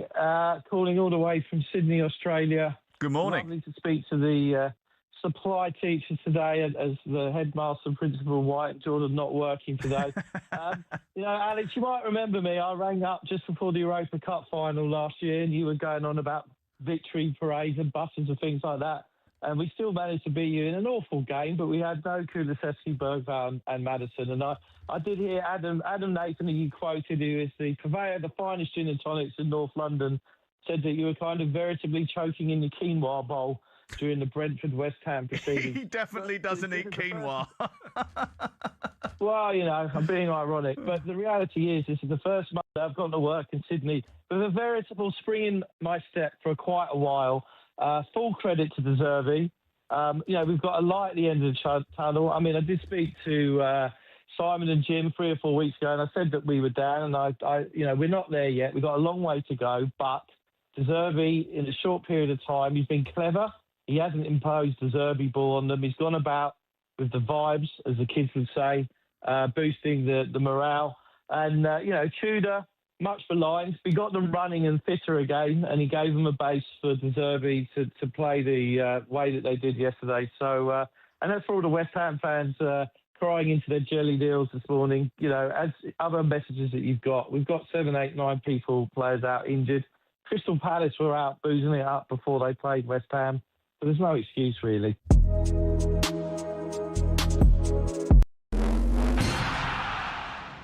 It's not often you associate fan power with Chelsea Football Club, but one of the shining examples of it lies with a group called the Chelsea Pitch Owners. And they've proved to be the thorn in the side of owners past and present who've been dead set on moving stadiums to a larger, more lucrative piece of land. Essentially, the supporters group holds the freehold to the land on which Stamford Bridge sits. Former owner Ken Bates set it up at a time where some unruly property developers tried to evict the club from their ground. In order to prevent this, he established the CPO as a company that owned the pitch and offered the fans the chance to buy a share for £100. As well as that, they also own the rights to the name Chelsea Football Club, so if any owner wants to take them elsewhere, they can't be called Chelsea without the approval from the CPO. Now, in 2011, Roman Abramovich tried and failed to move them away from Stamford Bridge, and this has set a precedent for Todd Bowley and the current power brokers at Chelsea. They know any plan which involves moving from Stamford Bridge will require CPO approval from the now 13,000 fans who own it. There are fans who are concerned that if they stay at the bridge, they'll be left behind their domestic and European rivals who are moving to more commercially successful stadiums. But for the heritage and history lovers, Stamford Bridge is one of the iconic English stadiums, and to move away would be a grave mistake. It might not be as flashy as others, but stadiums like it have something about them that cannot be replaced. One thing's for sure, if Bowley wants to take Chelsea away from their home, he'll have to go through the CPO first.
Hello there, good morning to you. You're listening to talkSPORT Breakfast. It's Shebahn Aherne Gabby Agbonlahor with you. We're live from Manor House Stables. Michael Owen's Manor House Stables. The man himself is going to be with us here on talkSPORT Breakfast this morning. It's a glorious day. Just looking around us, Gabs, there's another horse heading out for a morning gander. 5-star, isn't it? I'm saying earlier on when I rocked up here, I thought it was like a spa. Yes. So it is, and then Sam Quick was telling us it kind of is, like it is a horse's retreat as well. So really well doing it looked in after, style don't they? here. Yeah, and building up to the Chester Maze Festival starting today, the trials. 03717 223344 is the number. Arsenal fans, we've been hearing from you this morning. We've got Aziz with us now, who's wanting to have a go at our Joe Bea. Aziz, good morning. Congrats, mate. Good morning, Aziz. Morning, Gabby. Morning, Shebahn. How are you guys doing? Hi. We're great. How are you, Aziz? Yeah, not a bad. I just want to back talkSPORT for now, not to ever let this guy, Joe Bea or whatever his name, come on until we win something. It comes out there, say a lot of rubbish, and the next thing, Arsenal starts touching again. I mean, I can remember him sitting down there with Gabby saying, oh, the league will be wrapped up by March. Mm-hmm. So, I mean, I just hope he never comes on again until we win something. And Gabby, can I... Is it about staying humble, Aziz? Oh, yeah, we need to stay humble. I mean, to be honest, if I wasn't an Arsenal fan, I think I would hate a lot of Arsenal fans as well. I mean... There you go. There you go, Aziz. You said it. You said it. Yeah, but again, what we'll do is I mean, I can say talkSPORT again. I mean, you know, you do give a lot to Arsenal. I mean, do we? Funny though. Yeah, a lot. I mean, I'm just going to put a scenario out here now. Can you tell me any segment on talkSPORT that is being anchored by an Arsenal fan? All of the segments are anchored by Arsenal haters. Ray Parlour? Ray every Friday. No, Terry Groves? Perry, Darren Bent on Drive. When I say what do you mean an actual Martin host? Keown? Do you mean a host? The host. Katie Shanahan this morning. Yeah, Katie this morning. So you want an Arsenal fan to host a show? Oh, well, I mean, I'm not saying they should host the show, but Arsenal haters are the ones that host all of the segments on talkSPORT. Who are they? The Arsenal haters? Oh, yeah, well, I mean, you don't host it, to be honest. I mean, we say the sports bar, for starters, Goldstein, right? Yeah. Nasty piece of work, that Goldstein. Yep. Next. Well, I mean, I know Simon doesn't like Arsenal, but he's very objective. Oh. And I know Jim White never comes up, but he hates Arsenal as well. No, it doesn't. Aziz, you don't want Joe Bea, an Arsenal fan, on the show, and then you want only Arsenal hosts. Listen, thank you so much for your call this morning. Thank you, Aziz. What we'll do is we'll feed that back to management. So we need to find an Arsenal fan and we'll that call can you back. host a show. Oh, okay. Katie opened the show this morning. Oh, yeah, so perfect. Arsenal fan there. Exactly. This Saturday, by the way, two British knockout kings are set to collide as Fabio Wardley takes on Daniel Dubois. So let's look ahead to the fight now with our friends in DAZN. Big fight build-up on talkSPORT with DAZN. Watch Fabio Wardley versus Daniel Dubois. Don't blink. This Saturday, only on DAZN. Sign up now at dazn.com. So Fabio Wardley has been speaking to talkSPORT ahead of the fight. He's got no worries about his opponent. I've run him over, like in the trenches, in the deep waters of it. That's where I'm at my best. That's where I compete the best. That's where I've got a clear advantage over Daniel. And if he wants to meet me there, then best of luck to him. But I don't think he will.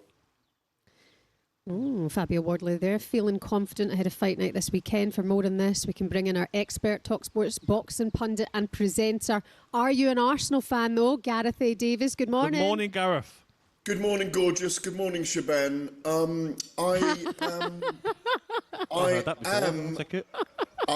am an Arsenal fan and have been. I was a correspondent on Arsenal between 96 and 2001, and I am an Arsenal fan. And I'm wearing my Ugandan... This was given to me by a Ugandan witch doctor. It's cowbone and cow horn, because we need to win both the Champions League and the league this year. So, yes, I am an Arsenal fan, and I think they're amazing at the moment. There you go. There you go. Cowbone and what, sorry? And what? And cow brings you horn. luck? This is cow horn from Uganda. It's a protection and a blessing beads that a witch doctor in Uganda gave me. Do you feel protected, Gareth? Very, very protected, especially when I see you on that big Shire horse earlier on the gallops. What you should do, Gareth, is get that over to Michael Arteta. Yes. And you'll see him in his press match. Yep. Win the dog and wear it. Gareth, how are you feeling for this weekend then, looking ahead to fight night? You cannot not be excited about Fabio Wardley and Daniel Dubois. Wardley obviously defending the WBO heavyweight title. These are two young British heavyweights, both big punchers, both in their prime, both of whom could beat each other in this fight. It's an intriguing matchup. Very, very excited about it, and to be there for talkSPORT and the team on Saturday night, where Paulie Malignaggi joins us as well as the fifth man in the team. Gareth, what do you think of the fight, though? Because Daniel Dubois wasn't great against, obviously, the best heavyweight around, Usyk, his last fight. But Fabio Wardley has been in great form, hasn't he? And like you said there in that little clip that we played, Fabio Wardley can go to the trenches. Can Daniel Dubois meet him there? Yeah, well, we've seen Daniel Dubois go to the trenches with Filip Hrgovic and to a certain extent Jarrell Miller in the past. I know that, way back when against Joe Joyce, he took a knee in a fight where his orbital socket was broken. People have question marks about him. As you say, the two fights with Alexander Usyk where he was overwhelmed by the skill and the mental fortitude of the great Ukrainian, who is clearly the number one of the era. But he's coming off the back of a brilliant victory of Anthony Joshua outside that. He is a destructive fighter. Technically, he's probably the better boxer than Fabio Wardley. But as you say, rightly saying, you're always on the money with the boxing, Gabby, because I know you're a big fan of it. Fabio Wardley is the guy that can give you the equaliser at any time, as he's shown against Justice Hooney and Joseph Parker when he was well ahead well behind on points in those fights. So that's what makes this so intriguing, that you can see a victory early or late for either man. They're both big punchers. They may both have to go down in this fight and get up again. I firstly picked Fabio Wardley to win this, but I've just edged towards Daniel Dubois as time's gone on. It's one of those fights where you simply go back and forward. Picking one, you cannot be sure that he's going to beat the other. I know it's hard to predict fights, but who does this fight not mean more to? Who cannot afford to lose this fight? Would you say Dubois? It's a really difficult one. I think either man wins. He's got the fight at the prospect of Ajit Kabayel, potentially an Alexander Usyk fight next. Probably Daniel Dubois, I say, needs to win it more than Fabio Wardley. Wardley's obviously on his first defence of the WBO title. He's exceeded expectation, maybe not in his own mind, but Fabio's exceeded expectation after that draw with Fraser Clark, and then obviously disfiguring Fraser in their second fight. And then the wins against Hooney and Parker afterwards were extraordinary. This is a guy, I remember, was sitting in an office as a recruitment consultant doing white-collar boxing 8 years ago. So it's a real incredible story, a Hollywood storyline, if you like. And, it wouldn't surprise me if Fabio Wardley pulled out the equaliser against Daniel Dubois. He's going to try and demoralise him as the fight goes on, but Daniel's got, even though he's predictable what he does, the double jab, the left-right hook, left-right, the 1-2 and then the hook, he's a big puncher. Both of these guys are big punchers, and that's what's so thrilling about this. Moser Tauma waiting in the wings as well, potentially, for a fight with one of these guys down the line soon. So it's just thrilling to know that you're going to be there on Saturday night, and when that bell rings, because there's no trash talk between these two, they're not given to tossing tables and throwing microphones at each other or expletives or insults at each other. It'll be I imagine it'll be a quiet build-up, a simmering build-up, but when that bell goes, as the promotion is calling it, don't blink. Okay, well, we're looking forward to it, Gareth. You've talked up nicely for us this morning. To have a good day, okay? Send us that necklace. Looks worth a few, Bob. Cheers, guys. Have a great day at the stables. Take care of yourself, Gareth. Thanks very much. I'd love to see you rocking a bling like that, Gabby. Never. Looks so normal. That was a look ahead to Wardley versus Dubois with DAZN. Don't forget, you can watch it live this Saturday only with our friends on DAZN. Buy now at dazn.com. Big fight build-up on talkSPORT with DAZN. Watch Fabio Wardley versus Daniel Dubois. Don't blink. This Saturday, only on DAZN. Sign up now at dazn.com. Good morning, you're listening to talkSPORT Breakfast. It's a beautiful morning to be at the races. We're at Manor House Stables here in Cheshire, and our host, the man himself, Michael Owen, is with us next on talkSPORT Breakfast.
Questing sports story of the day is to Super Ali McCoist in Ask Ali. I've got one of mine just quickly, Coisty, to start things off.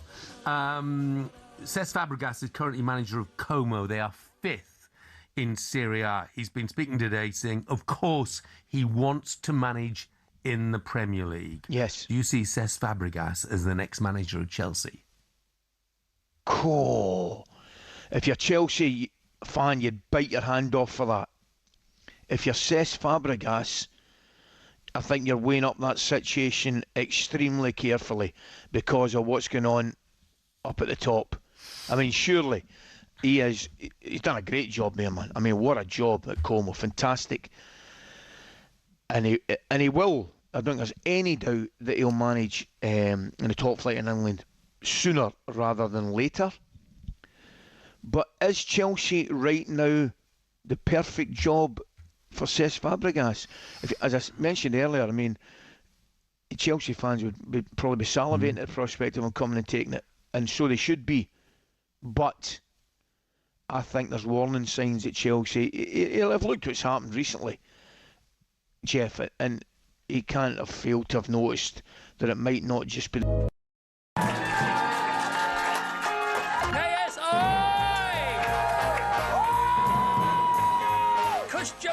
It just so happens that it's all you're amazing. Right. Paul Sir Lenny Henry! I was face down and the dog sniffed my crotch. It was very, very embarrassing. Staying out for the summer.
Good morning to you. You're listening to talkSPORT Breakfast with Arnold Clark. It's the perfect time to upgrade your car. Get 2 years free servicing when you buy a used car in the upgrade event. You can check it out online now. My name's Shebahn Aherne for Alan Brazil. Gabby Agbonlahor is here, and we're now joined by this man here on talkSPORT.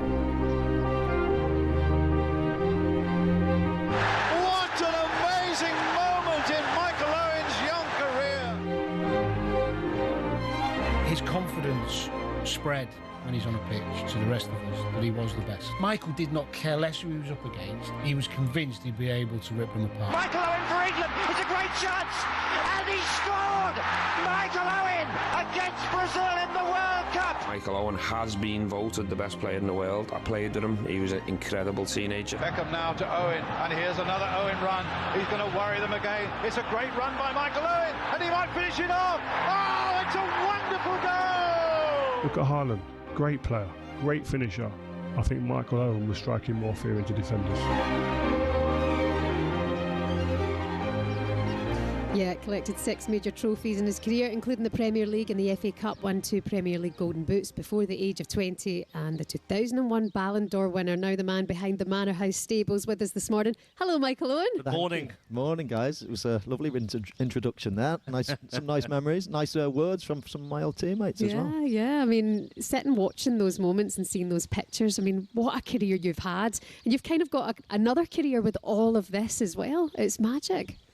It is. It's very, very fortunate, I guess. I mean, I always dreamt of being a professional footballer since I was a little tot, and to have a life where you do 2 things that you absolutely wanted to do, that you dreamt of doing. I guess when I was about 18, 19, I thought to myself, the horse racing world is what I want to be doing as well. Certainly later on in my career. Once I retired, I thought, short career, what do you want to do afterwards? Obviously, there's management, coaching, TV, etc. But I wanted to run my own business, and I wanted to be in the horse racing world. So yeah, I bought this farm. It was an arable farm when I was about 23 years of age, and I never expected it to be so grand. And we started off training about 10 horses, and I thought it'd be a lot of fun and all the rest of it. And now we're training about 140 horses for some of the biggest owners around the world. A lot of sporting icons, etc. So listen, I get up every morning. I'm on the side of that gallop at about 7 o'clock in the morning, and just nearly get up as early as you guys. And it's just a dream, honestly. You talk about it's your passion. Do you spend as much time as you can here? Would you come here every day if you could? Yes, and I do. Yeah, I never have a day at home. If I'm not working on the television or doing something, I'm here. So I'd spend probably, on average, maybe 4 or 5 days here a week, and I just can't get enough of it. Literally, I can't get enough of it. I mean, we employ nearly 50 people. Wow. There's always something. Loads of people own a business. They know what it's like. The stresses, the strains, the pride you get. Coming through the drive every day. But the people that work here, the horses, the results. It's you're chasing something, and it's just great seeing it grow and being a part of that. Yeah, it's refreshing to hear people who love their work, like it's your passion as well. You said 18, 19, you realised that you wanted to do horse racing and be part of this, but what was behind that? Well, I always had a passion for horse racing. So my dad used to have a bet every Saturday. He'd watch me play football in the morning, and then if I scored a goal or two, then he'd give me £1, and I'd go to the sweet shop while he would go into the bookies next door, and he'd put a 50p Trixie on every or a 50p Payton every Saturday. So I'd go home and I'd watch the racing with my dad on the Saturday afternoon, and that's where it started. When I then came into a bit of money, when I was 18, I came back from the World Cup, and I was away. David Platt, the old Arsenal player, he was a big friend of mine. We shared the same age, and he owned horses, and he said to me, "You should own a horse. Why not?" And he introduced me to his trainer.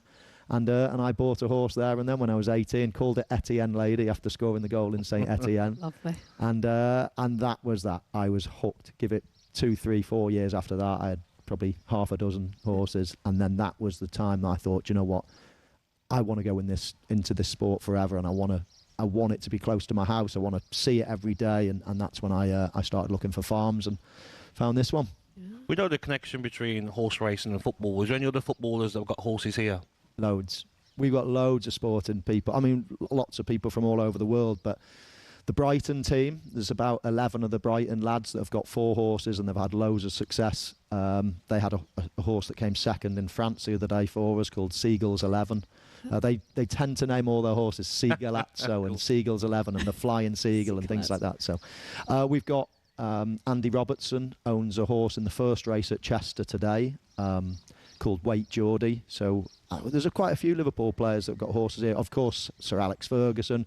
We've got Paul Scholes and Steve McManaman and Ian Wright and people like that. And then we expand it. We've got Kyron Wilson, who's the world snooker champion from 2 years ago. We've got Luke Littler, the new darts sensation, and Stephen Bunting. We've got loads of sporting people that. Sorry, I've distracted there. I'm seeing them.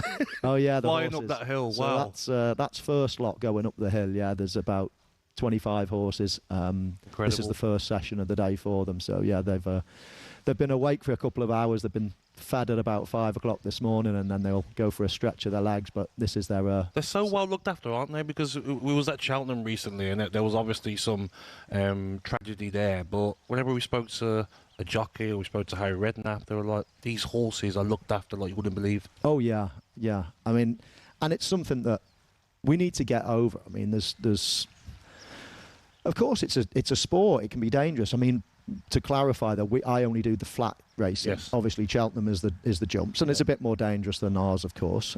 But listen, they're animals. They can hurt themselves. They can injure themselves, just like people can.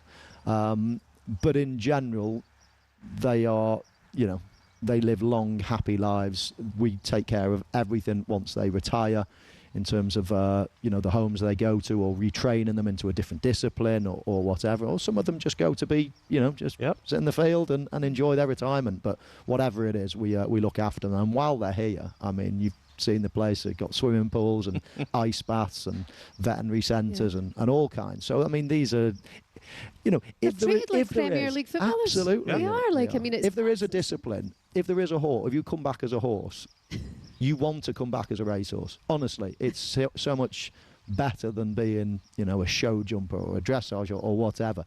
Racehorses get treated so well because at the end of the day, you need them to run as fast as you can and perform for you. We got here at 5:30, and I was like, "There's already people looking after the horses already horses that had early." massages earlier on. Yeah, we were the best feed. Yeah, 4 times a day. We only get fed to. We get groaned at by this It's been my missus here.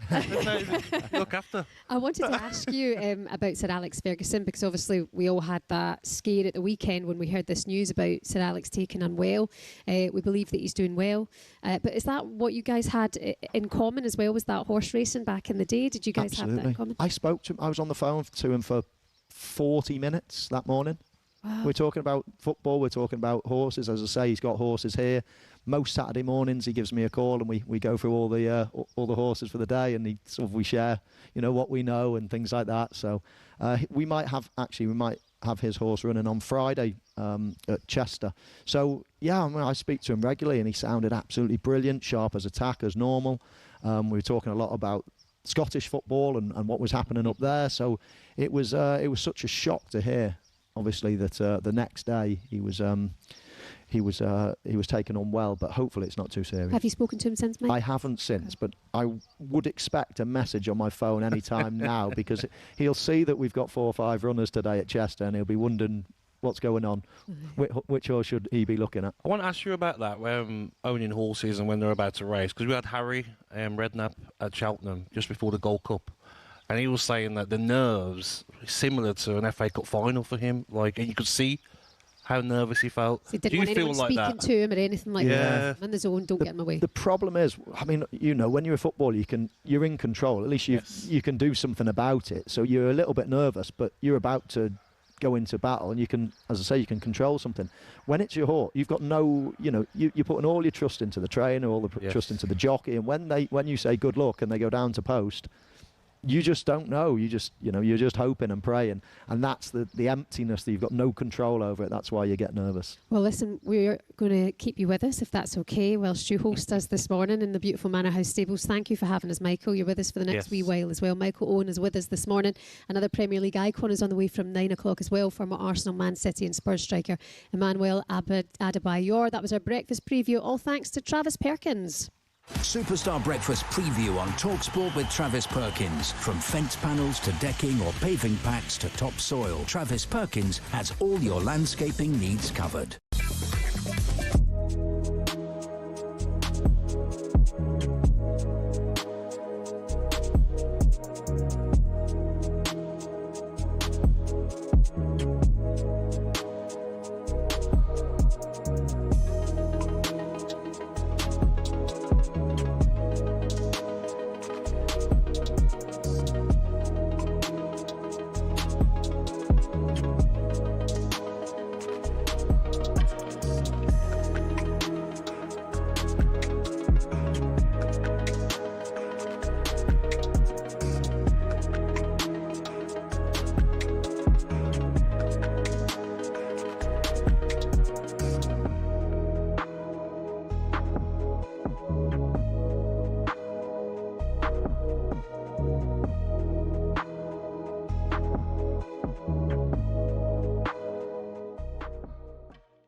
So at the moment, Arsenal sit top, 5 clear of Manchester City, who do have a game in hand.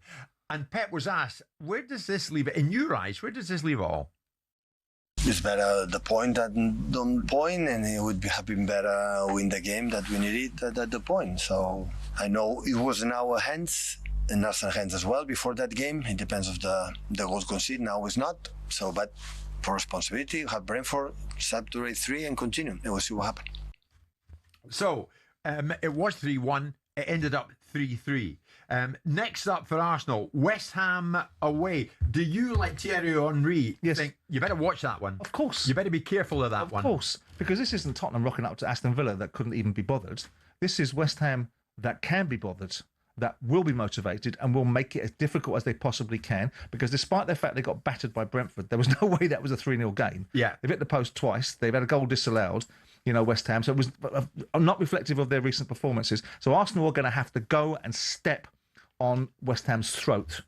But I'm with Thierry Henry, because I think that could actually equalise itself out in terms of Arsenal going to West Ham and getting a draw. I don't think they will. I think they've just got about enough, and they'll deal with Burnley and they'll deal with Palace, because Palace last game of the season to win the league, they're going to deal with them, right? Right. And Burnley, come on, who can't?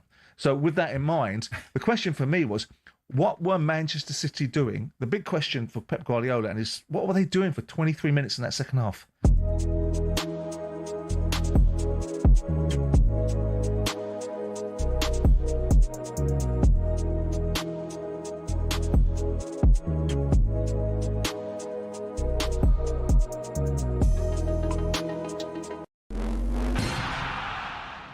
What football ground are you thinking of when someone says this? Really tough place to go. Difficult place to go. Such a tough place to go. It's a tough place to go at the moment. It was a really difficult place to go, always. But what are the toughest places to go, really? We've scoured the planet to find out. Forget a cold, wet Tuesday night in Stoke. Try playing in a blizzard 220 miles inside the Arctic Circle at the world's northernmost professional club. When Chelsea lost at Tromsø in Norway in the 97-98 Cup Winners' Cup, a massive snowstorm hit at half-time. These two boys and their brooms were absolutely no match for it. We're staying in Scandinavia for Scotland's toughest away day on a windswept cliff in the Faroe Islands. In Euro 2000 qualifying, Craig Brown's men were taken to fishing village Toftir. Kevin Gallagher called the pitch a cowfield and the wind like Pittodrie on a bad day. The Faroe Islands part-timers equalised in stoppage time, leading to these absolute scenes, and still one of Scotland's most embarrassing results. Daft little ground, silly game. But away trips don't come any tougher than a lung-busting schlep up the Andes to face Bolivia in La Paz. But now the Bolivians have taken home advantage to another level. The country's highest city, El Alto, 4,100 metres above sea level. Grass doesn't even grow up here. Bolivia have not lost here yet. The longest unbeaten run in any professional league ever belongs to Red Star Belgrade, or Crvena Zvezda if you must. They've gone 7 years without defeat at the Rajko Mitic in Serbia's Superliga. Their fans are pretty intimidating as well, but they're not as loud as this mob. Galatasaray's Ali Sami Yen Stadium's officially the loudest in world football. In a derby with Fenerbahce, Galatasaray fans set a Guinness World Record of 131 decibels. That's louder than Motorhead, and pretty tough to carry out your manager's instructions when you can't even hear them. However, our most intimidating away day is in Wales, where cameras can't enter and players can't leave. HMP Prescoed. This prison team was briefly kicked out the Gwent League over concerns about young opposition having to go in there. Now that's a tough place to go. Early June 1939, Germany, always a tough place to go to.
Good morning. You're listening to Talk Sport Breakfast. We're live from Michael Owen's Manor House stables, all thanks to our friends at Coral at Shebahn Aherne Gabby Agbonlahor and the man himself, 2001 Ballon d'Or winner. Michael Owen is here with us on Talk Sport Breakfast. Now, with them just 4 games away from a double, is it time to start giving Arsenal the credit they deserve?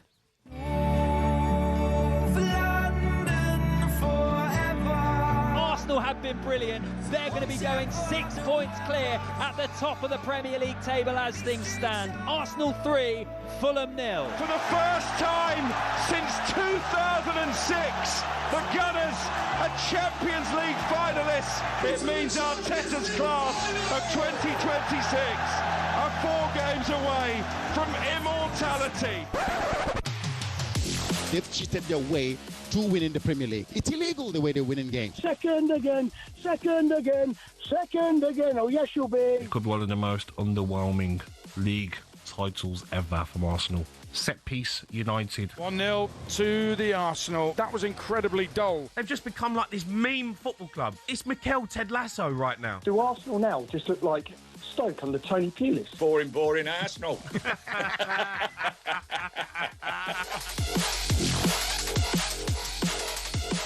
Some might say we've been a little bit harsh on Arsenal this season, but there we go. A few games away from winning a double, a few games away from winning the Premier League, and 90 minutes away from winning the Champions League for the first time ever. But it seems like they've had criticism from pretty much everywhere all season. Michael Owen, you're with us this morning. What's your thoughts on the Arsenal? I mean, on the cusp of greatness, really, isn't it? It's a fantastic result last night. If you had said maybe a couple of weeks ago when they got beat by Manchester City, and all of a sudden the momentum's with City and everybody's starting to think, wow, are they going to bottle it? Champions League is difficult with Bayern Munich, Paris Saint-Germain in the competition still. And you start thinking, wow, is this all the promise of this season is going to be worth nothing? And now all of a sudden everybody's thinking, could this be a double? Obviously the biggest double that you can get in football, basically. And it really could happen, absolutely. I think they have to get it over the line, don't they? Because even you look at the Premier League, Liverpool not been at it this season. Manchester United are improving. Chelsea so poor. Manchester City, a lot of new players coming in. This is the season that you'd say they have to get over the line, especially in the Premier League. Yeah, I mean, you're right. The competition hasn't been great against them. Liverpool have probably been the biggest culprits. I thought Liverpool had retained it at the start of the season. I thought it was between Liverpool and Arsenal at the start of the season. But Liverpool have slipped away, and it's been Manchester City, really, who are in a transition period. Half their team are new. So it is the season to do it. The only one thing I would stick up for Arsenal is that lots of people accusing them of bottling it and things like that in the past. But I ask you one thing: apart from Leicester, what other team wins the league and doesn't come second and third in the build-up? No team just comes from 10th and goes and wins a league. It's virtually impossible. So even Liverpool over the years, they came second loads of times in the last sort of 10 years and only won it once or twice. But so Arsenal, I know they probably had opportunities in the past, but that is part of learning. That is part of the process of becoming a very good team, is step by step. I mean, they came semi-finals in the Champions League last season, second in the league. It was a brilliant, that is unbelievable. And for people then to question the manager and question everything about it, I just found really staggering. And Arsenal did the right thing, obviously sticking by their manager. But even so, if they didn't win the Premier League this year and they got, and they lose the final, there'd still be questions again. And you just think, no, that's another step closer. That's progress. But people want success yesterday, don't they? But no, I've been impressed with them. Yes, they've been given a little bit of a leg up in the Premier League with some teams underperforming, and they've had a lovely passage in a way through the Champions League. But you still can't take it away from them. If they win the double, that is unbelievable. But are you impressed with the style? Do you like how they play? And I mean, you've played in great teams. Is this Arsenal team a great team? They could go and win the double and still possibly not get the credit as being a great team. For a couple of the reasons I've just mentioned, as I say, the opposition in the Premier League this season, for a nice passage in the Champions League. But they absolutely are an exceptionally good team, very efficient, very functional. you do well to beat Arsenal. Defensively, the goalkeeper, the back four, even their holding midfielders, they're bloody hard to score a goal against. And for that reason, they've ground their way to success this season, or on the cusp of it. So I still think you could look at them and think, I'd like to see them a bit more flair and attacking a little bit better. Obviously, they do rely on set pieces a little bit, but I understand where criticism comes from, but you've got to doff your cap to them and say they're a very, very difficult team to beat. Arsenal probably struggled in recent years, haven't they, with a striker? Yeah. Because Gabriel Jesus, great player, but he always likes to drop off on the edge of the box. How entertained have you been by Gyökeres? How good has he done? Because he scored them goals that they've needed, haven't they? Yeah, I'd say okay. I'd say, he's certainly not been a disappointment, but he's certainly not set the place on fire. I think he's scored about 14 Premier League goals a season. He's in the 20s in terms of in all competitions. Yes. So solid, for somebody like that. I still don't think, the problem is there's not that many great centre forwards about, and Arsenal have been searching, and they've got an Havertz that can do a good job, and I really rate Havertz, and they've got a Gyökeres and they've got a Jesus, as you say, but none of them are just, none of them are the Haaland, are they? The Mbappe, the Kane that everybody's looking for. And to be that is, they're hard to find, let's say. So they're doing brilliantly well with a player that doesn't go and score, 30-odd goals a season. Would you have liked to gone up against Gabriel? It was more housery from him last night. Would you take that on? Well, I suppose you would take it on, but I mean, that's one of their strengths of the team, isn't it? Gabriel, Saliba, it's pretty formidable. A Konate, a Van Dijk, maybe a year or two, everybody's saying that's the best combination, but I think these guys, certainly this season, have surpassed those players, and it's just I think the goalkeeper is brilliant, absolutely brilliant, and they just don't give much away. They're very efficient, and it takes all sorts. That's the beauty of football. You can win it in the Pep Guardiola way. You can win it in the Jurgen Klopp way. Back in the day, you can do it the way that Arteta's doing it now. And you've got to get the best out the players you've got. And that's the point of it. Do you think some people have a short memory in football though? Because there was a funny clip of Theo Walcott asking Wayne Rooney, "How would your 2009 team, that great Manchester United team, get on against this Arsenal side?" And he says, "We smashed them." Do you think we are like people now forget how good the players were 10, 15, 20, 25 years ago? I would say, well, I'm not sure whether they forget, but football has changed so much. It's very prescriptive now, isn't it? You don't have the mavericks like you used to. Again, answering your question, going back in those times, even going back a bit further, your Bergkamps, your Cantonars, your Zolas, your Letizier's, these players that just were genius players. You give the ball to them, but they wouldn't do the hard yards out of possession. You can't imagine Cantona pressing and Letizier pressing, can you? But these players lit up the league. They were, scoring unbelievable goals and their assists and just their general play. Freedom, didn't they? Now you have to be able to run, don't you? You have to be able to run. It's a different game now altogether. You talk back about that team, Rooney's team. It's just such a different time in football. Speaking about your Liverpool then, Michael, I mean, there's a huge summer ahead there. There's key players that are leaving the club, Salah, Robertson and the likes. What needs to happen to turn it around to challenge again for a title next season? Well, there's going to have to be a little bit of surgery on the team, but just a little bit. I mean, they've spent an absolute fortune. I know they recouped a lot of money last summer, but they spent a lot of money, and I can't imagine there's going to be anything like that to spend again. But they are going to have to replace Salah. That's first port of call. Well, I mean, there's nothing behind Salah as a right-sided attacker. There's options in different positions, of course. At centre forward, you've got Isak and Ekitike, injuries permitting. On the left, you've got Ungamoa that's coming through, but you've got Gakpo and you can put Wirtz over there. So there's other options. But on the right, they've got nothing really. Frimpong, can you play him in an advanced position? Maybe, but they're going to have to replace Salah. Do they want to look at that left-back position again? I don't think they're too happy, or I've not been too impressed with Gyökeres. And listen, I love Andy Robertson. I think they pensioned him off too early. I don't think, but to be playing him now in a lot of the big games, they played him at Old Trafford, they played him against Everton.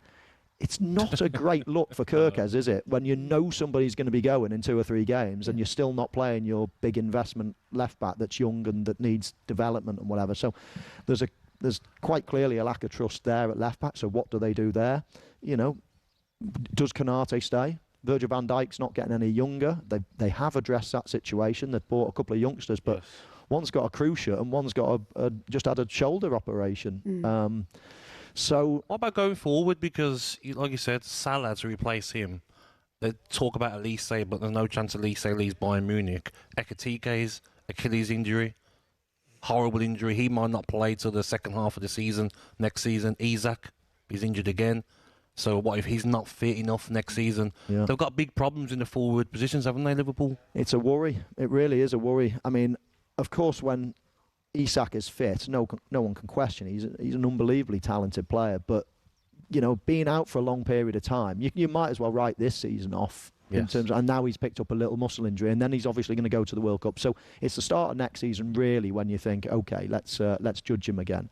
But Ekitike, that's such a kick in the proverbials, isn't it? I mean, what a player. He was one of the standouts. Yeah. I think he could be, you know, we mentioned the likes of Kane and all that. I think he could be sort of top 3, top 4 in years to come. I think he's that good, and that is a big problem and a nasty injury. If you don't want one injury at the moment, Achilles is one of the worst. And the new signings, like you say, is Gyökeres, well, especially like Frimpong. These Liverpool fans, they'll accept it maybe for your first season. But if they don't book up their ideas, the fans will be on them, won't they? Because Frimpong had been brought in as maybe a right winger, a wing back, a right back, and he really hasn't performed. No, he hasn't, and there's been a lot of chopping and changing, obviously. I mean, I look at it and look at Liverpool and think the 4 corners of the pitch, that's where they've almost struggled. Their right back is gone, Trent, of course, and then Conor Bradley and Frimpong have been injured, and there's just, you know, they've had to pay Curtis Jones and Sabotza. So that right back area has been a problem. Left back area has been a problem. They've spent a lot of money on Gyökeres. Now the top corners of the pitch, Salah's numbers are way down. He's obviously not played as well, and that might be to do with other things as well, players he's playing alongside. And on the left side, you've got Diaz that was there, and he's there, and Gakpo's been pretty poor this season. So the 4 corners of the pitch have been really disrupted. Now the central area is reasonably strong, obviously with Gravenberch and Sabotza, etc. But that has been a problem. The 4 corners of the pitch. And then you even talk about the season that it's been. But then Salah going and doing the interview and stuff like that just really didn't help anything. Jared Bowen, would you like to see him at Liverpool? How do you know? I've said that to a couple of my mates the other day. I said if I had one player. Now, obviously, Jared Bowen's a legend of a player. West Ham, you know, adore the man, and rightly so. But if West Ham went down, he would fit for me. I think he's absolutely brilliant. I was lucky enough to do a striking masterclass for a TV show we did last season with him, and I couldn't believe it. Honestly, left foot, right foot, bang, bang, bang, corners, pace. I mean, a real top finisher. I think he's a brilliant player. I'll be taking him to the World Cup. And as I say, you know, I don't want to upset West Ham fans, but if they went down, then he would be my idea of somebody to replace Salah. Makes sense. There you go. Michael, thank you so much. You're staying with us. You've got a bit of work to do, and then you're going to come back on a little bit later. Absolutely. You're going to go muck out. Not quite. Do your day job now, Michael. Michael Owen with us back in an hour's time. Before that, we'll speak to another Premier League icon, Emmanuel Adebayor. Arsenal fans, the phone lines are open for you this morning, 03717 22 3344. Who do you want in the final, Bayern or PSG? That second leg is live on talkSPORT for you tonight. This is talkSPORT Breakfast. We are live from Michael Owen's Manor House stables with Coral. Good morning.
Michael Carrick feels very comfortable being the Manchester United manager. He looks as if he wants the job. He doesn't get flustered by the fact that he has to wear that blazer and walk down that touchline. He's a natural fit for it, and he said that yesterday, that it feels quite natural for him. This was him speaking after the game yesterday. It's been a good run, I think. You know, we've obviously beat some very, very good teams, and it's been challenging. You know, sometimes we won it in some ways, sometimes we've got to win it in other ways, but. Yeah, listen, I love doing what I'm doing, you know, it's a great position for me to be, and it feels pretty natural, if I'm totally honest, I'm not being blasé, because it's a difficult role, but it feels that I've been here a long time in different times, on and off, but I kind of understand what it brings, and to be sat in this position is a good position to be. James? Just following on from that, Michael, will you be disappointed now if you don't get this job?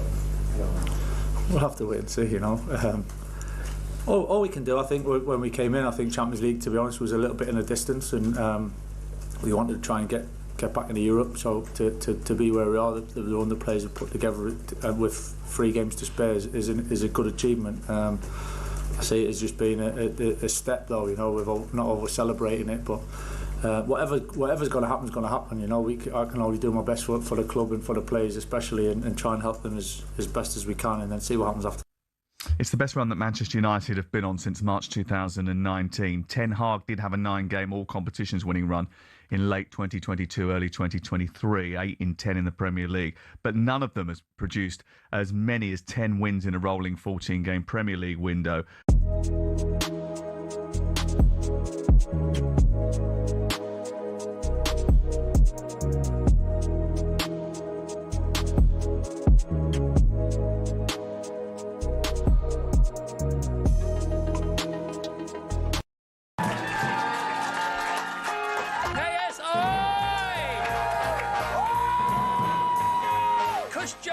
It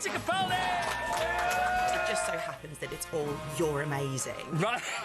Paul White! Sir Lenny Henry! I was face down and the dog sniffed my crotch. It was very, very embarrassing. Staying out for the summer.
A very good morning to you. You're listening to talkSPORT Breakfast with Arnold Clark. You can buy a used car and get a free 2-year service plan, plus get an extra £500 when you part exchange. You can shop the upgrade event today.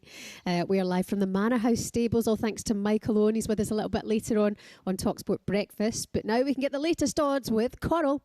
The Coral Daily Download on talkSPORT with Coral. We're here for the fans this season. 18 plus, gambleaware.org. Steve-O. Good morning, Steve-O. Good morning, Shebahn. Gab, good morning. We were just admiring the view, Gab, weren't we? It's incredible. It's a fantastic setup, incredible, isn't it? yes. Yes, some place, mate. We've been involved here for the last 3 seasons, and Michael's passion is just, there's nothing forced about it. It is so... And I remember the first few times Simon and I would come here, and of course we just wanted to talk to Michael about football, and he just wanted to talk to us about racing. But it's great. We've got a couple of Coral Racing Club horses trained here as well. One of them's on the sick list at the moment, but he'll be making a recovery, and we've got a nice... Man flu? The trainers are always quite vague when it comes to problems with horses, but cast no shadow. But he'll be back. But honestly, we love coming here, and I say you've just been speaking to Michael. Huge week as well. But he's got 4 running today, is that right? 4 today, 10 tomorrow. Wow. For the yard. It's a busy day. And then we'll find out how they'll have runners again on Friday, but we'll come on to that. But Gab, great to see Arsenal win last night. You must be made up for those Arsenal fans. Yeah, they won the Champions League last night. The celebrations must I hate to see what the celebrations are like when they win it. I think every other fan that lives in London will have to take a break, get on maybe the M40, head to the Midlands, escape. Let me bring Arsenal fans back down to earth. Okay. Go on. They are currently 5-4 favourites to win the Champions League. Okay. However, after tonight, they will still be 5-4, but they'll be second favourites because whoever wins out of Bayern or PSG tonight will be odds-on favourites, no question, because they are the best 2 teams in the tournament. Why no question though, Steve? You don't feel like Arsenal could get a result? I think Bayern Munich or PSG would be rightful favourites against Arsenal. I'm not saying Arsenal couldn't win that, but we've seen they are the 2 best. Gab, you know it. Come on. Oh, yeah, they are. Don't let those Arsenal fans silence you. No, you know what? I look at both teams. I think Bayern might go through tonight, and they will be favourites. But I just one-off game. We know what Arteta can do. Play a bit of a defensive formation and hit them on the counter-attack. But let's not go into that. Let's be positive, and PSG will Bayern Munich to win the Champions League. But look, in terms of tonight, it's so nicely poised, isn't it? Oh, wow. I think when for Bayern to get it back to 5-4, I think will feel to me like Bayern. Yep. Only just they're the narrowest of favourites to qualify. They're 8-15 to win in 90 minutes, 3-1 PSG, 19-5 the draw. Can we get a repeat of that extraordinary first leg? I think over 3 goals is a guarantee. 5-4 to Bayern is only 60-1. That tells you that. Look, okay, it probably won't happen, but it's you never know though. It's far from impossible the way these two teams go at it. Put it this way, it isn't going to be 0-0. 0-0 is 28-1. I don't advise anyone to go anywhere near. Don't waste a penny. But I hope. Listen, we're hyping it up. I think it will live up to that because these are 2 teams that only know how to play one way. Well, Vincent Kompany said yesterday in the pre-match press conference, don't expect another 5-4. He's lying. Some days you'll have good days, sometimes it won't be like that. But listen, what a spectacle it would be again. This is the sort of game tonight where one team could be 2 goals ahead in the aggregate score, but still be attacking. Yeah, it's just that how they play. The defending is not what they're all about. Yeah. So we are at the races today. Where are we? We're in Chester Maze Festival today, Dave. Yeah, a brilliant meeting. It's sort of renowned as being the first lot of Derby and Oaks trials. Obviously, the 2 big races at Epsom next month. And last year we saw the Cheshire Oaks for the fillies won by Minnie Hawk, and we saw Lambourne win the Chester Vase, and they went on to win the Oaks and Derby respectively. So this is proper horses we're going to see here today. I'm the One takes on Amelia Earhart in the Cheshire Oaks. Big battle between the Oaks and Oaks first and second favourites. And then we'll see the Derby favourite, Benvenuto Cellini. Oh. Do you know who Benvenuto Cellini was, Gab? I do not know. No, that makes 2 of us. I think he was some sort of Italian goldsmith. Sounds about right. I was going to say composer. Right. But TalkSPORT listeners are a cultured bunch. I'm sure they'll correct us if they're wrong. But of course, it's a massive week for Michael and the Manor House team. Hugo Palmer, the trainer here. This is almost their Royal Ascot. Yes. It's such a big week for the owners. And they start with a really strong chance. Wait Geordie, Andy Robertson. Of course, the Liverpool Scotland legend owns this one. 6-4 favourite. This has been really, really well backed. To get the team off to a winning start. Oisin Murphy, the champion jockey, rides that one. Yep. And then later on, keep an eye out for Tricky Tell. And Tricky Tell is named after Michael's dad, Terry, who apparently... I thought his name was Tricky. Apparently, they play a lot of spoof in the pub on a Sunday lunchtime. And Tell's a bit tricky when it comes to the old spoof hand. So Tricky Tell loves Chester, has won here twice before, isn't drawn particularly well today, but at 16-1, could be a little bit of each way value for Tricky Tell. So yeah, fantastic 3 days in store. Cannot wait. Steve, thank you very much. You're back. There's a little bit later on. There's live coverage coming up at the May Festival at Chester. Live racing with Lee McKenzie every afternoon this week from 1 o'clock over on talkSPORT 2. That was a look at the latest odds with Coral. 18+, begambleaware.org. The Coral Daily Download on talkSPORT with Coral. We're here for the fans this season. 18+, gambleaware.org. Good morning to you. You're listening to talkSPORT Breakfast. Coming up next, find out which talkSPORT presenter is keen to see none of the English sides win in Europe. It's not me. Not even Crystal Palace, said person, doesn't want to win. Good morning. More of that positivity coming up next.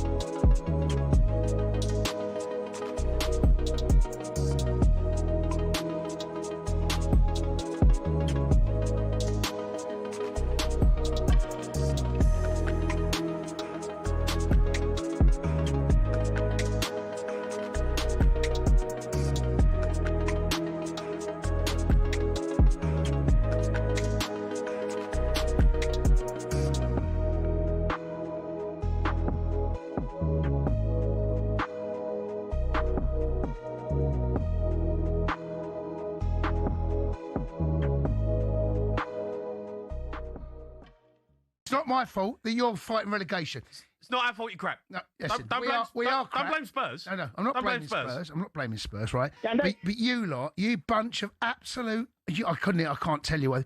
Celebrating people. Ole, ole, Spurs, away, ole, ole. You lot are shameless.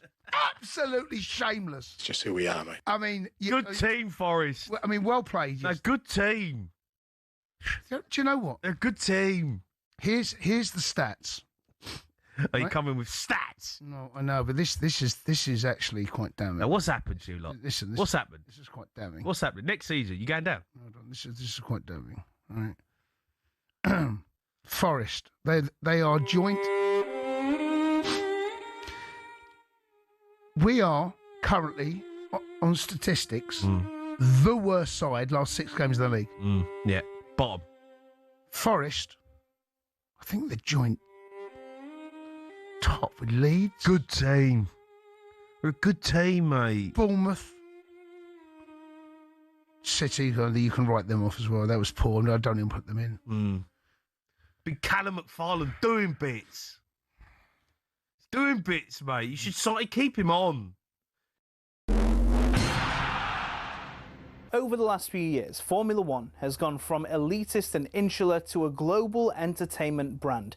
The transformation's down to American investment group Liberty Media, who cultivated a new image for the sport since buying it in 2016. Better access to drivers, improved content on social media, and tapping into the US market have given F1 a massive boost in both attention and revenues. But is everyone happy? The fans certainly are, as evidenced by Drive to Survive. Almost 7 million people per season have tuned in to get all the gossip and all the drama from the paddock. The extra exposure means the drivers can demand a higher salary too. In 2010, the top drivers were earning $20 million a year, which isn't bad. But now, the very best earn 3 times that, with Max Verstappen getting a whopping $65 million in 2025. But money doesn't always buy happiness. Some drivers, including Verstappen, don't like the pageantry the changes have brought about. In Las Vegas in 2023, Verstappen said the drivers were made to look like clowns, and the event was 99% performance and 1% race. Some purists who still watch the sport feel the same, and that the spirit of competition has suffered. But Formula One and Liberty Media don't look like slowing down anytime soon. So expect more races, major events and exclusive access in future.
Good morning to you. You're listening to talkSPORT Breakfast. My name is Shebahn Aherne, and for Alan Brazil, Gabby Agbonlahor is here as well. We've been chatting about Arsenal all morning. Congratulations to Arsenal into the final. Who will they face, PSG or Bayern? You'll find out tonight live on talkSPORT. But we can't forget the great English showing that we have to do in the other European competitions as well. Villa and Forest, they face off tomorrow night in the Europa League. Crystal Palace have one foot in the Conference League final as well. But Jason Cundy, none other, the man from the sports bar himself, is absolutely adamant that he doesn't want any other English sides winning a European trophy. Would you not want Aston Villa to win it? No! Why? No, I don't want Villa winning it. Well, why not?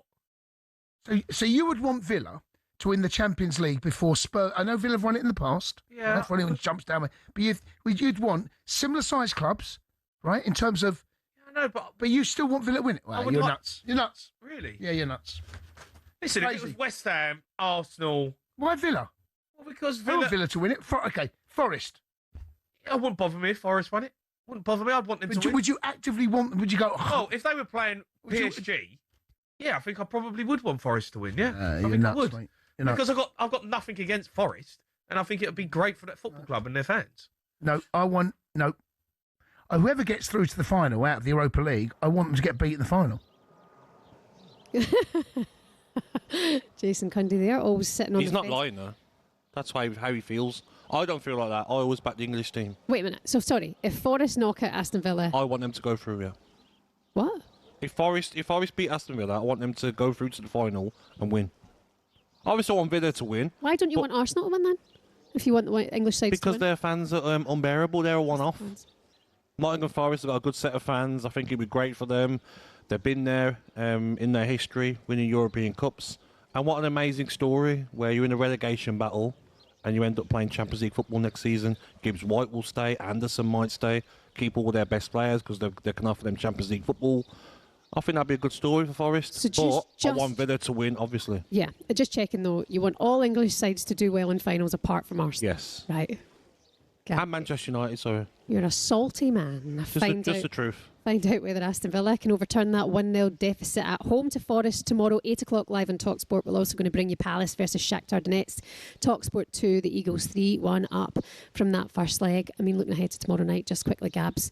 Yes. I think the atmosphere at Villa Park. Oh, wow. And European nights is... I mean, I know the Forest last week was unbelievable too. Yes, this will be an elite atmosphere, but football's all about form, and most Villa fans are quite worried, Shebahn. Villa's form has been really poor in the last 3-4 games. Forest are flying. Flying? They are flying. And if they get the first goal, especially after the weekend's performance against Spurs, fans will be okay with that if Villa go and get through to the final. If they don't progress, it could get a bit toxic at Villa Park. Oh, we'll see what happens. Aston Villa hosting Forest tomorrow night, live for you here on talkSPORT. Arsenal fans have been getting a little bit chirpy this morning, having booked their spot in the Champions League final. 03717 223344 is the number. The floor is open to you Arsenal fans to come on and have your say. Have you got one hand on a first ever Champions League? A very good morning to Andy, the gunner. Andy, how are you today? Congratulations, mate. Good morning, Andrew. Good morning to you both. How are you doing? Great, thanks, okay? Andy. You must be feeling good today. Yeah, I kind of wanted to come on and bring a bit of positivity to it because, like you said, it's been a bit charged. I'm starting to get annoyed by the Arsenal fans. They come on and they're just so... We haven't won anything. You know, fireworks on the semi-final. What is that about? I mean, we bring it on ourselves, let's be honest. If it was Villa or United or Chelsea doing fireworks on the semi-final, I'd be thinking, you haven't won anything? So the grief that we get, I think we're just bringing it on ourselves, and Arteta does it as well. But we've made the final. It's great. It's really good. But I'm even starting to get a bit annoyed. Like, imagine going into a pub and that Gabby bloke just walked up next to you, and you think, oh, God, Christ, let's drink up. We're going, lads. It's just driving you mad. I think as well, listen, Arsenal have done well, but like you says, they haven't won anything. You haven't got a Sporting Lisbon in the final. You could play Bayern Munich or PSG. If you lost that, everyone's going to say, "Oh, I thought Arsenal won the Champions League after they beat Atletico Madrid." I think it was the celebrations were a bit too much. Yeah, I mean, I think as well that... Sorry. We had an easier route to the final, and, we should have won, and we have. But I do think we had an easier route because we did so well in the group stage, to finish first. So fair play on that end. But I really don't think we should be coming on saying it's ours, we've got one hand on it, until you win it. Because if we give it the bigger than lose, we're just bringing more fuel to the fire on ourselves. So be proud of what we've done. And I think what you say, Andy, as well, it is a bit charged. People phoning up this morning, it's like they want people to apologise for some reason. Haven't done anything yet. But they're into a final. They haven't won anything yet. So I like your measured ways this morning, Andy. Thank you. Alan, Andrew. the Arsenal fan, is with us now. Good morning, Aldo. How are you? Good morning, Aldo. Alan? Alan. Yeah, yeah. Hi, Alan. How are you? Yeah, I'm good.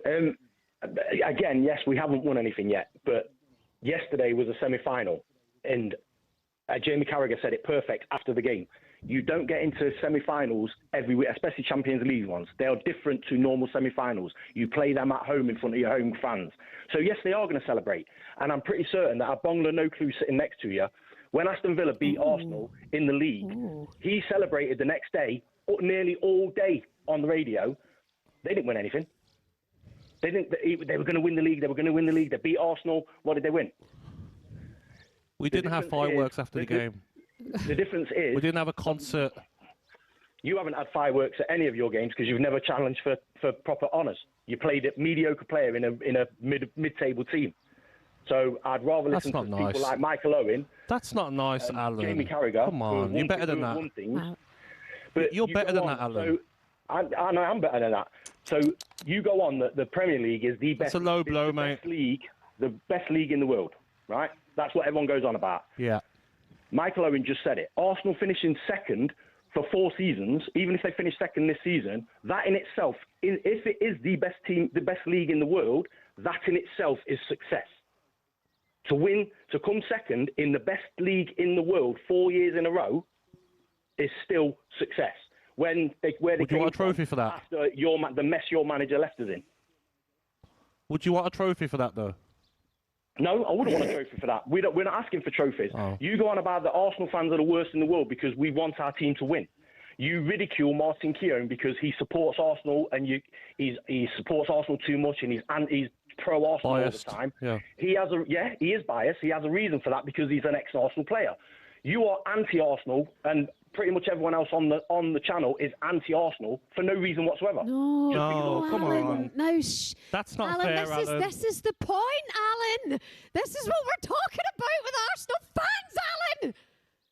What? So you guys can ridicule Arsenal, but when Arsenal fans phone up to defend Arsenal... Think about it, Alan. We had Katie on the show this morning, Arsenal fan. She opened up breakfast this morning on early breakfast. We've had Arsenal fans. So you've got an Arsenal fan on drive. You've got Perry Groves. We've always got Arsenal fans. You've got Martin Keown. You're acting like you're not represented on the station. And it's doing my nutting. You are represented. And the reason it's a talking point is because you bottled it last season and you bottled it the season before and you've still not won anything yet. Alan, thank you for your call. Yeah. Yes! Still to come on talkSPORT Breakfast. Superstar Breakfast preview on talkSPORT with Benchmarks Kitchens and Joinery. Get trade prices on kitchens to suit all styles and budgets at Benchmarks. He wasn't very nice to me, was he, Alan? Sorry. I won't rise to him. I'm a bit hormonal this morning. Sorry, Alan. Is it too early for a drink? Alan, I'm sorry for being a mediocre player in a mediocre team. And you're not meant to be Villa. You're a former Villa player. Keown's allowed to be Arsenal because he's a former Arsenal player. Well, he wants a trophy for success of coming second for the last 5 years. Incredible. Okay, I need to go for a wee. Coming up for the talkSPORT Breakfast this morning. Michael Owen discussing England's World Cup chances and much, much more. That's from 9:15. Before that, former Arsenal, Man City and Spurs striker Emmanuel Adebayor is with us. That was our breakfast preview with Travis Perkins. And breathe. Superstar Breakfast preview on talkSPORT with Travis Perkins. With pay-as-you-go hire from Travis Perkins, you can get straight on with the job. Available nationwide at all hire branches.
What about Viktor Gyökeres? Do we need to give him a handshake and say, well done? The last Arsenal player to score 20-plus goals in their debut season was Alexis Sanchez, 2014-15. Wow. Only Erling Haaland and Igor Thiago have scored more goals than Gyökeres this season. Yeah, I guess if you're still being ultra-critical, you would say... Ultra-critical? Is that a word? Hypercritical, you would say... Ultra-critical, there you go. You would say that he still gets his goals against the Leicester Lights in the Premier League. Can you bank on him to score in the big games? Could you bank on him against Atletico in midweek? Probably not. So, yeah, I think 20 goals comes with a little bit of a caveat just in terms of the class of opponent he tends to score against. It does, but I think you also have to remember 20 goals is still 20 goals in the Premier League. If you're scoring 20 goals in the Premier League, you're doing a good job. Even though they've come against Leeds, Nottingham Forest, Burnley, Everton, Leeds, Sunderland, Tottenham, Everton, Bournemouth and Fulham. Does that dim the achievement then? So Bournemouth and Fulham, the only top half teams that he scored against, is that right? Mm. Yeah, I think it does dim the achievement because they didn't pay the money for Viktor Gyökeres to score against Leeds, with the greatest respect in the world. Mm. Well, interesting. I think he's done a pretty good job, to be honest with you. West Ham away. Him or Šeško? Because obviously that was the balancing act between a lot of clubs in the summer. I told you that from the beginning, Šeško. Yeah. All day. Leaner, faster, quicker, sharper in front of goal. Got something. I think Gyökeres is a good player, but...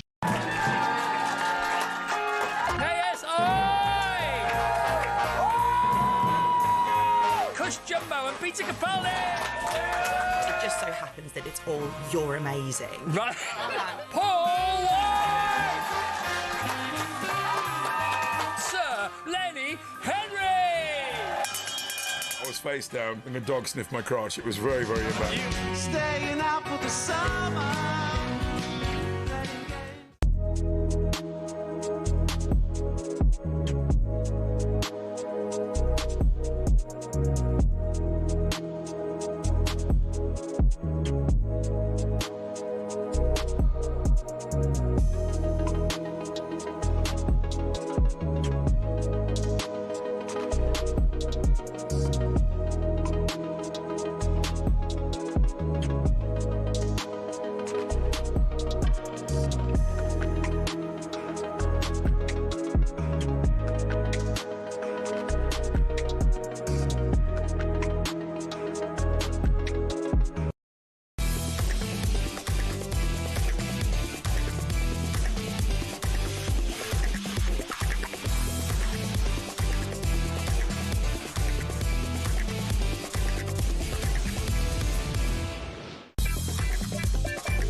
That's the sound of the police. That's the sound of the beast. That's the sound of the police. That's the sound of the beast. The tune. Who's this? I don't know exactly who sings it, but it's the old school song. Banger. Ed, who is it? Did you Ed? Read back the... The sound of the police. KRS. KSI. KRS. Yes, KRS. Good morning, you're listening to talkSPORT Breakfast with Arnold Clark. Shop the upgrade event today. Get an extra £500 when you part exchange your car. Don't miss your chance to boost your valuation if you have just joined us.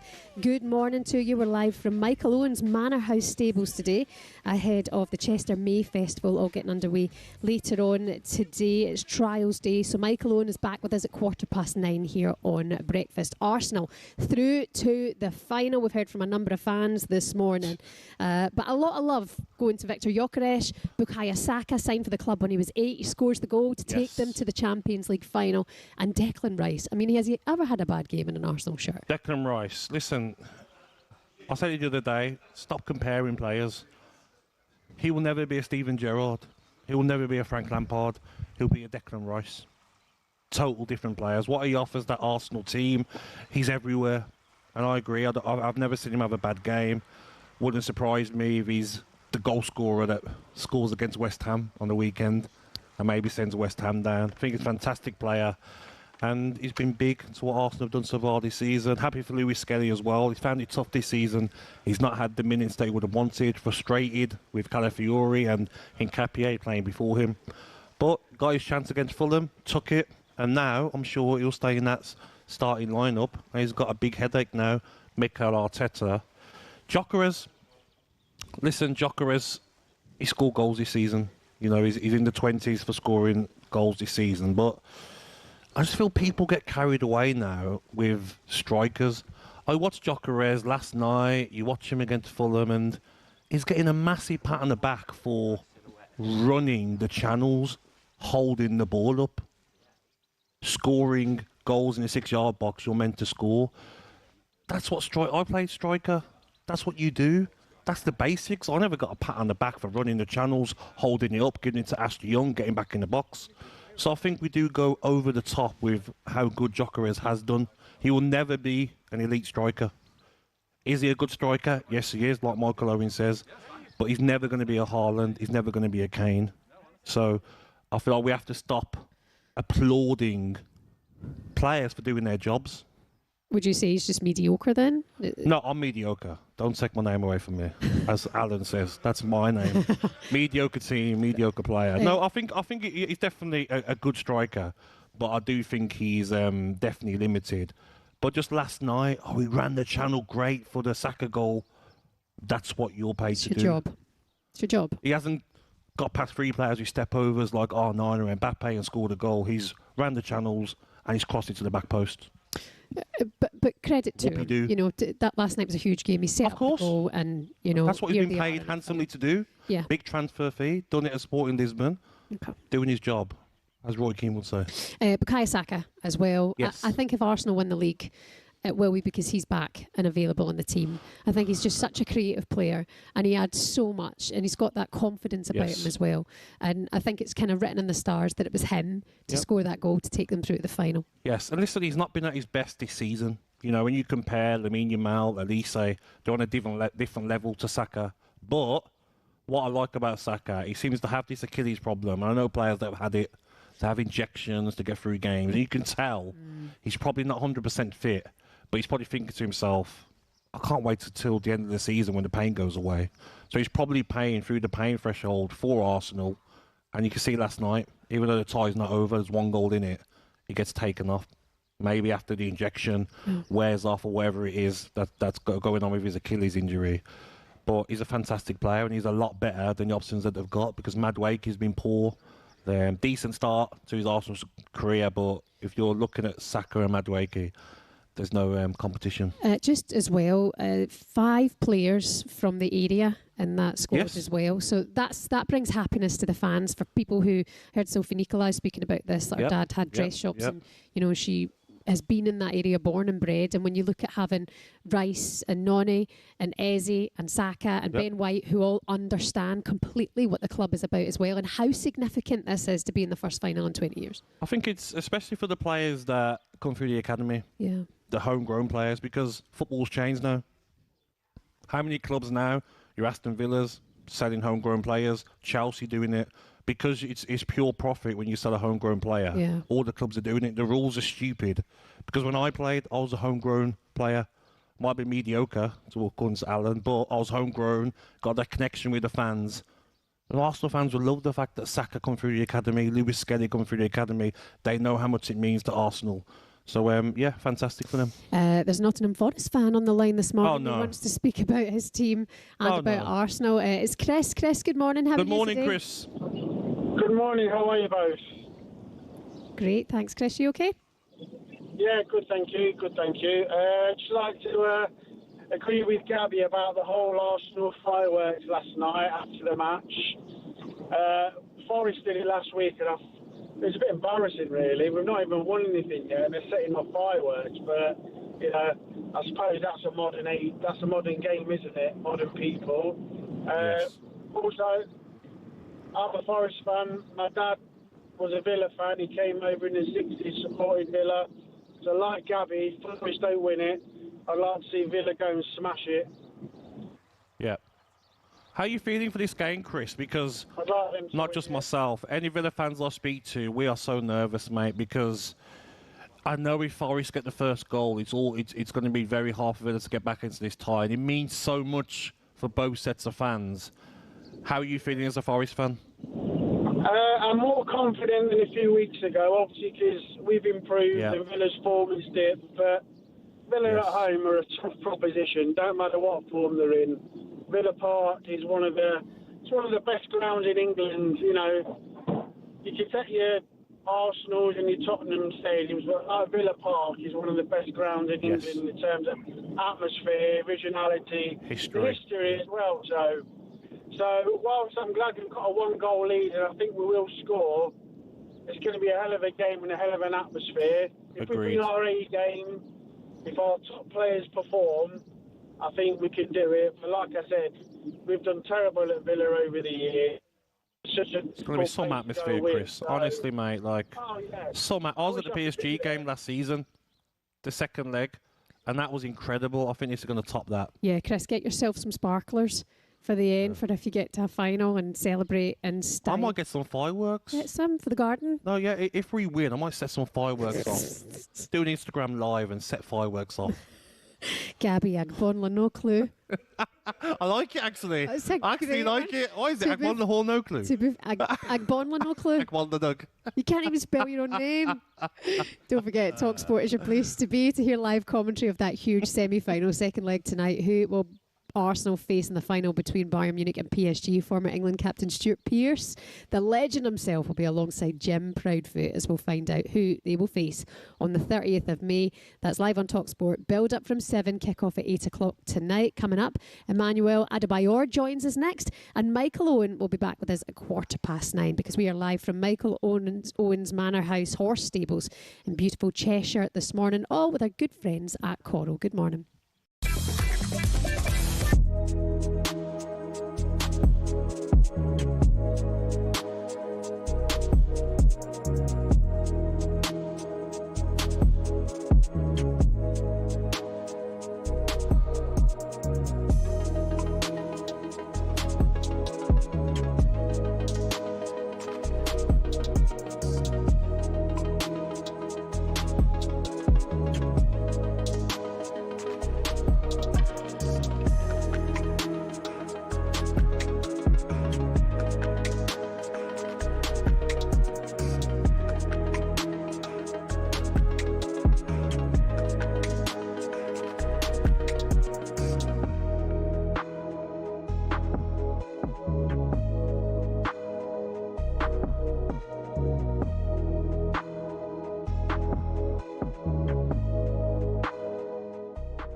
Some news coming in for you, Coisty. talkSPORT understands Unai Emery is high on Real Madrid's shortlist to become their new manager. He's under contract at Villa Park since the summer of 2029. Sources in Spain believe he could be tempted by a new challenge due to Villa's financial restrictions.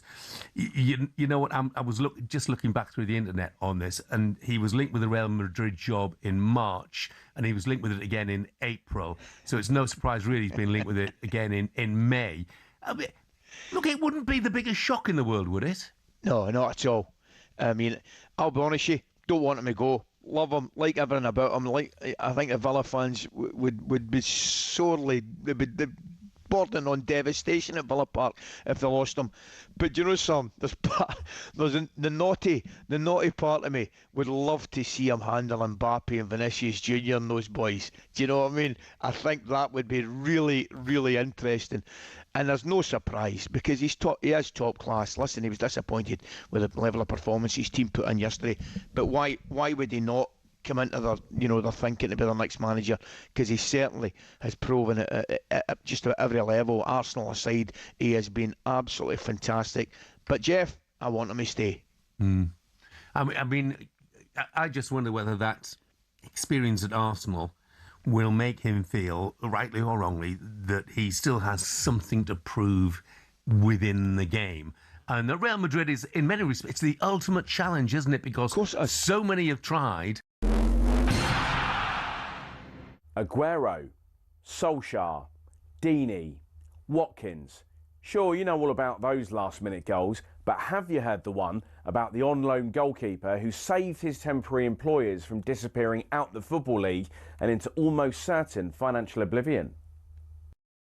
Back in 1999, Carlisle United, managed by Nigel Pearson, were fighting to stay in the Football League. Carlisle's finances were precarious with a capital P that season, leading to a scenario where, with 3 games to go, they had to ask the FA to sanction an emergency loan deal to bring in a goalkeeper. Swindon Town's Jimmy Glass arrived at the club. His efforts in his first 2 games earned the Cumbrians 2 draws. Those vital points meant that Carlisle went into their final game of the Division 3 season, now League 2, needing to beat mid-table Plymouth Argyle in front of their own fans and hope their relegation rival Scarborough didn't win against Peterborough at home. The game at the McCain Stadium finished 1-1, and with the same scoreline at Brunton Park deep into injury time, Scarborough's fans invaded the pitch en masse, believing their Football League status was secure, convinced they'd done enough to stay up. However, there'd be one more plot twist. Carlisle won a corner in the dying seconds, and up came Jimmy Glass. In one of those you couldn't make it up moments, Glass scored from a rebounded header and was promptly swamped by teammates and thousands of fans who quite simply couldn't believe what they'd just witnessed. As for Jimmy Glass, he became an overnight celebrity, but he never played for Carlisle again, and his playing career never really kicked on after that defining moment. He took on various jobs outside of football before finding his way back into the sport as player liaison officer at Eddie Howe's Bournemouth, and most recently the general manager at non-league Wimborne. Not the fairy tale ending to one of the most Hollywood moments in football, but the name Jimmy Glass will live on forever as the scorer of that goal, arguably the most important in any club's history.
Good morning to you. You're listening to talkSPORT Breakfast. We are live from Michael Owen's Manor House stables, all thanks to Coral. It is a glorious morning here in Cheshire, and what a stunning setting to be in as well. Michael Owen is going to be with myself, Shebahn Aherne and Gabby Agbonlahor, no clue. In about 15 minutes. That's sticking, isn't it? God's sake. That is a belter. Only one story in time this morning. Arsenal reached their first Champions League final for 20 years. It was Bukayo Saka's goal, enough to help the Gunners overcome Atletico Madrid 2-1 on aggregate, and they'll play either Bayern Munich or PSG in the final on the 30th of May in Budapest for the chance to win the trophy for the first time. Speaking after the game, the Gunners boss Michael Arteta was glowing with praise for the players and for the fans for what they've achieved so far. Yeah, it's an incredible night. We made history again together, and I cannot be happier, prouder for everybody that is involved in this football club. The manner that we got received outside the stadium already was special and unique. The atmosphere that our supporters created, the energy, the way they lifted everybody with us, it made it special and unique. I never felt that in the stadium. And we knew how much it meant to everybody. We put everything. The boys did an incredible job. And after 20 years and for the second time in our history, we are back in the Champions League final.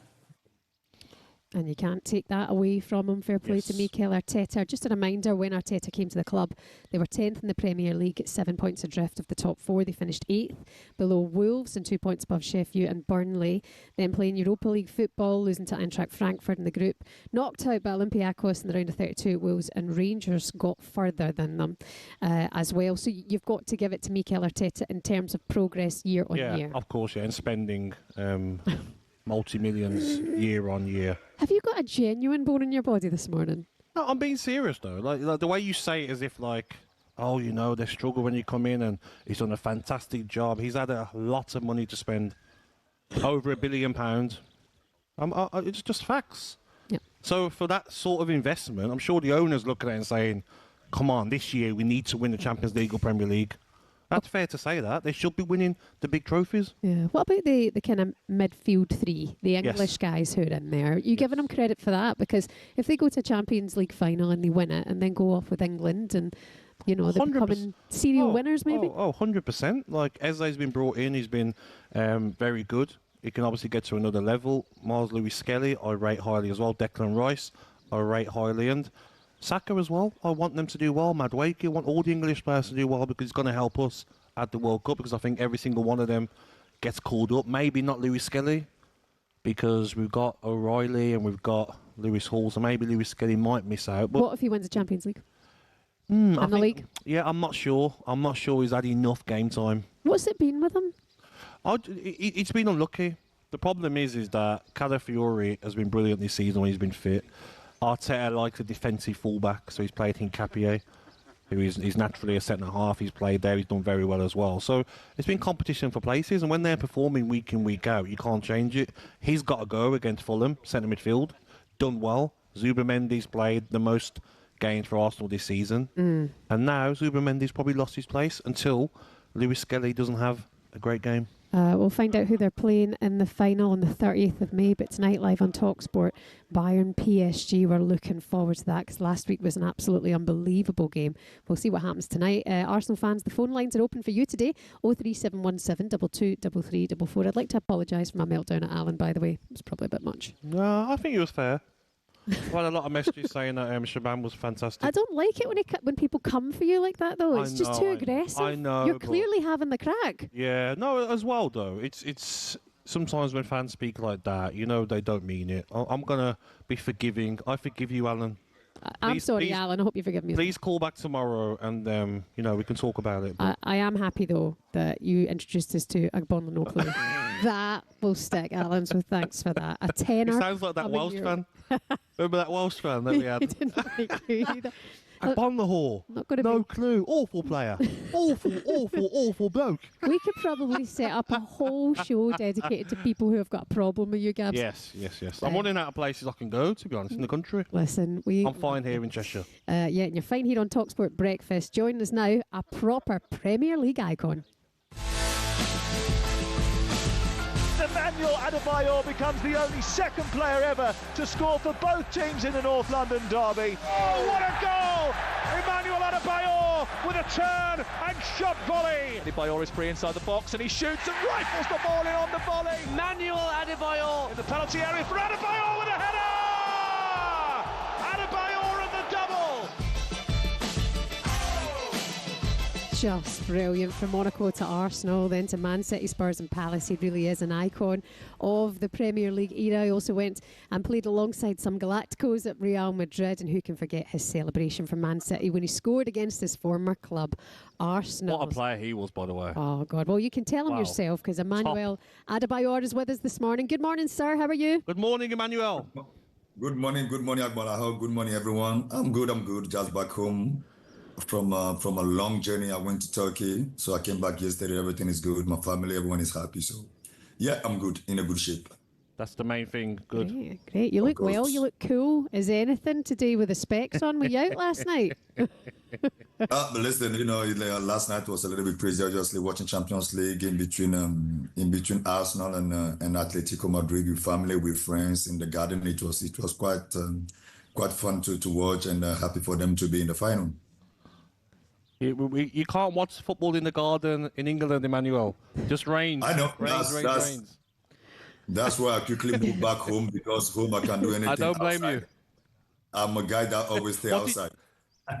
Yes. What did you think last night, Emmanuel, watching the game? How did you think Arsenal did, and how did you think Atletico Madrid did over 2 legs?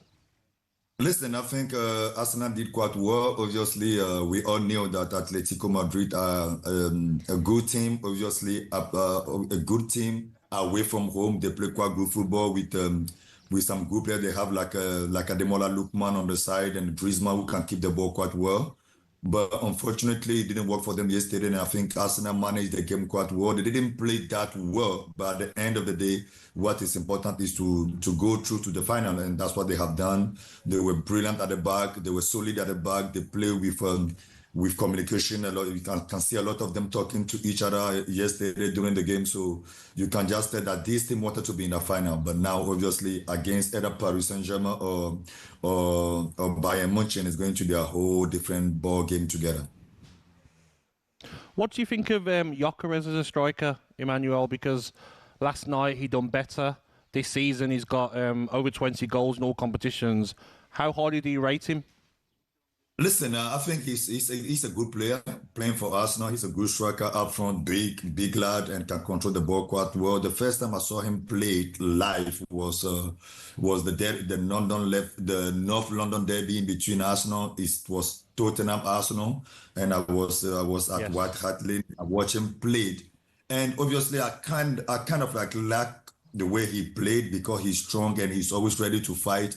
But I think playing as a striker, and for a club like Arsenal, you have to add a little bit of technical ability into your game to be much better. But overall, he's good, scoring a lot of goals. But if he can work on his first touch, on his turning with the ball, that can definitely be a good advantage for the club. But overall, he's doing better. He's getting better. He's getting used to the Premier League. He's getting used to the English culture. He's doing well. I wanted to ask you just about the Arsenal fan base, because we've been hearing from a lot of them this morning. Some would say they're quite an entitled bunch and they want everybody to love Arsenal the way they do. How do you find the Arsenal fan base? And when you scored for Man City against Arsenal, you ran the length of the pitch. Do you regret that moment? Obviously, to say, if I want to be honest, if you ask me if I regret, no, I didn't regret, because listen, they were giving me a hard time, and obviously then my father already passed away, and I still have my mother. So getting my parents involved in sorting my parents was something that I can never take slightly. And I think obviously playing for Arsenal was one of the biggest things that happened in my career, and everybody knows this. I said it out there loud and clear, because Arsenal my idol in football used to play for Arsenal, who's Kanu Nwankwo. He used to wear the number 25. I took over his number. I took over his locker room in the dressing room. And for me, to join Arsenal was the biggest achievement in my career. But the way the things end up was a little bit not nasty. But at the end of the day, I'm happy. They are happy. They know, what, life goes on. If you ask me if I regret, I don't regret. I'm happy also giving them something back, because at the end of the day, if I can't represent and defend my parents, I don't know who would do it for me. So it's kind of doing my job. You're spot on, Emmanuel. I don't blame you at all. I would have done the same, mate. Thank you. Looking at the title race, Manchester City messing up against Everton. How do you think it's going to go? Who do you think will win it in the end? Who do I think will win it? If you ask me today, I will still tell you that I think Man City will win it, but I would like Arsenal to win it, because it has been over a decade. They have been fighting for that. Even when I was there, we were fighting for it. Obviously, in April and sometime in March and April, it's all over, and we drop points at Wigan, at Bolton, wherever you can call it. Then we saw the league sliding out of our hand. But this year they're doing quite well, and the good thing is that defensively they are very good. But now they have to win the last 3 games to win the league. And obviously Man City again dropping points at Everton. They will come back stronger. They will manage with their manager, with the players, with the experienced team they had. they will do everything possible to win the last 3 games and wait for Arsenal to drop points so they can be champion. But trust me, it's not going to be an easy task for both of them. Let's see who win. But I wish, for the first time, I wish Arsenal wins it because they have been working towards this for so long time.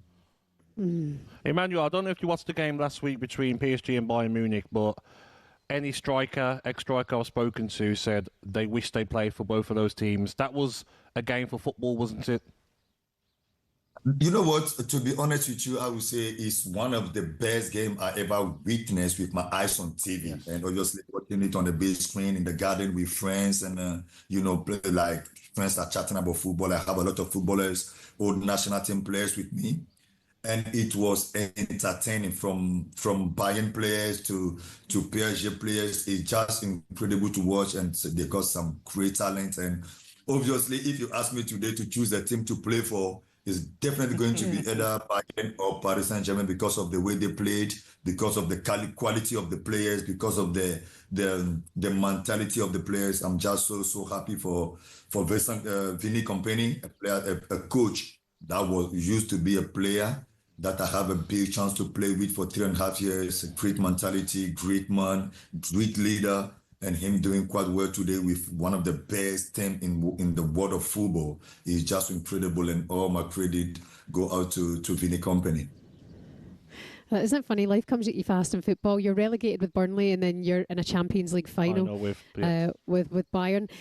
Quickly, just before we let you go, Spurs, your former side, what's the problem at the club? Do you think you can survive relegation? I'm praying for them to survive because I can never dream or see a club like a club of this magnitude and this kind of, like when they say bigger historical club in England. We've been mentioning Liverpool, Manchester United, Everton, Aston Villa, and at some point you have to mention Tottenham. And them struggling today and them being in a position where they can be relegated into the I don't know whether you guys call it Coca-Cola sheep or I don't know how you call it. That would be a shame. That would be a shame for football. That'd be funny though. I'm pretty sure they will do everything possible. They have good team with good players, but they just have to link up together, connect together as a team to be able to go through this obstacle, to be able to go through this dark moment in their career. I can see them play in the second division with players like Kudus, with players like Richarlison, Bissouma. Yes. They have great players, so it's just not normal. And obviously, looking at their stadium, also it's one of the best stadiums right now in England, not to say in the world. So for them to go into relegated into the second division, it doesn't make sense to football. Okay. Emmanuel, please send us some good weather. We're cold and wet here. You enjoying your weather back home? I promise you, by the time it will be around 1, 2, 3 p.m., the weather will be much better. Thank you, Emmanuel. That's it again. Agbonlahor, take care of yourself. Legend, thank you. Yeah, what a treat to have you on the big man. This morning. We appreciate you. Hear from you again very, very soon. Hopefully, Emmanuel Adebayor, their Premier League icon. Look out the window, mate. The sun is up. It's coming out. It's coming out. Thanks to Emmanuel. The wind and rain. I'm like, what? Open your eyes. Gabby Agbonlahor. You're listening to talkSPORT Breakfast. Michael Owen is back with us next.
I promise I won't swear. Calm down.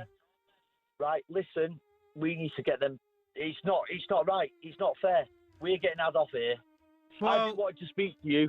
Get that violin out. You can get that violin out all you want, right? Listen, we did not deserve that. Oi, get that violin off there. Oi, I love you two. You know, I absolutely adore you two. I listen to you all the time. I've never called up before because I'm always busy. I used to be a milkman. I used to listen to you all the time when I was a milkman. I used to always shout out to the milkman, but I was too busy to even do it. Oi, listen, we did not deserve that at all. Well, you're 3-1 up, Dave, right? You're 3-1 up. And within 12 seconds of kickoff, it was 3-2. Michael Owen didn't score. Listen, will you tell Goldstein that I want a money match at snooker with him, please? No, we're not telling him that. Tell Goldstein I want to beat him at snooker. No, phone drive. If you want to speak to Goldstein, phone drive, right? Yeah, you've got the wrong show, mate. No. You can't phone up, blowing smoke up our backsides and then say you want to... Right, listen. Listen, I love you, Gundy. I love you. Davo. I love your hair transplant. I want one myself. Davo. I need an hair transplant right, myself. Listen, leave it, Davo. I've seen yours and I want one myself. Davo, leave your details. I'll get you a candy deal. Listen, right? listen. I'm going to be famous one day, yeah? Right. Yeah. I'm a mix between Peter Kay and Roy Chubby Brown, yeah? Right. I'm better than both of them, yeah?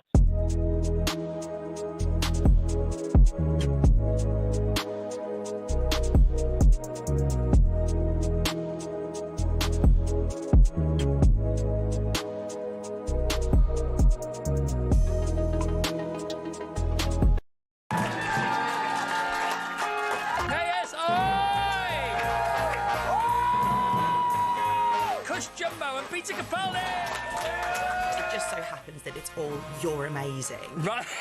Paul White! Sir Lenny Henry! I was face down and the dog sniffed my crotch. It was very, very embarrassing. Staying out for the summer.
Good morning to you. You're listening to talkSPORT Breakfast with Arnold Clark. You can buy a used car and get a free 2-year service plan plus an extra £500 when you part exchange. You can shop the upgrade event today. My name's Shebahn Aherne, and for Brazil, Gabby Agbonlahor is here, and delighted to say the man around this part of the woods who knows and built everything with his own hands. Not quite. He's got the welly boots on now, and the ghoul. Michael Owen is back with us. How are you? I'm fine, but you shamed me into mucking out, so I thought I'd put the wellies on.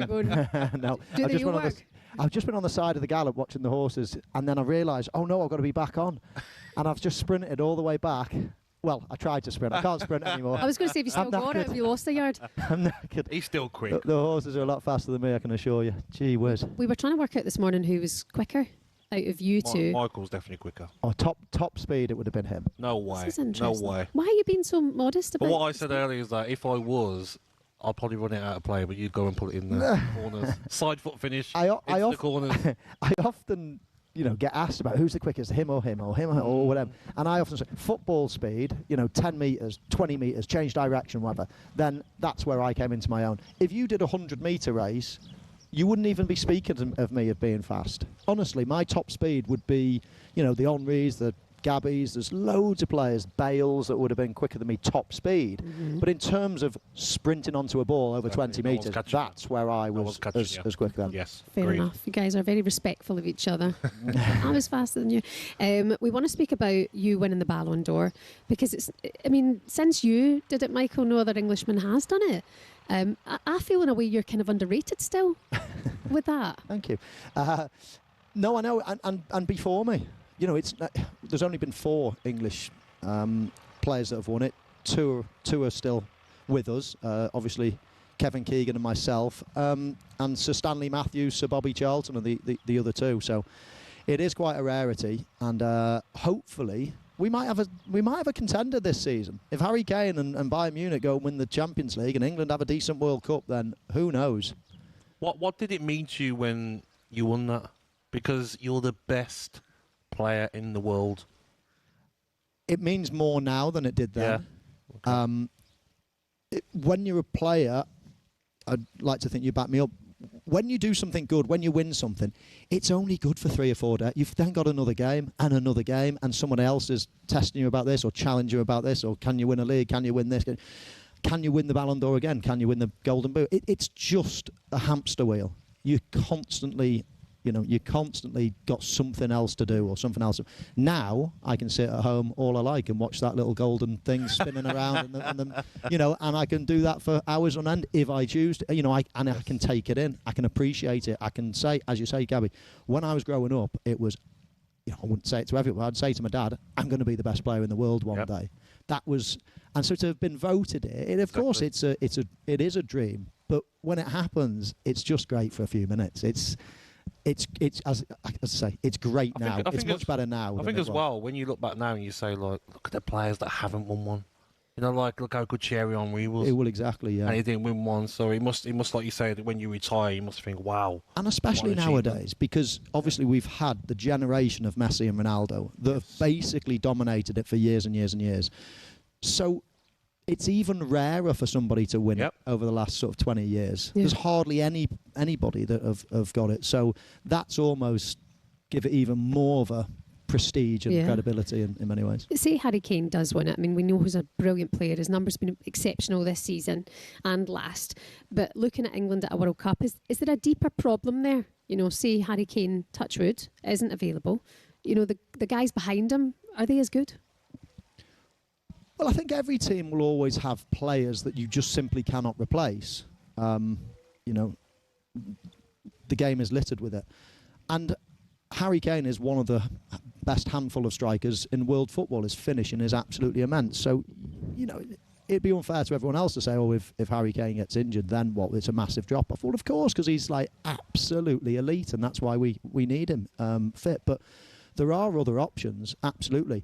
And actually, I'd go as far as to say, if we got any chance of winning a World Cup, my theory on England winning a World Cup is that we are so talented in attacking positions. If you look at those number 10 positions, or the wide players, the Sakas, the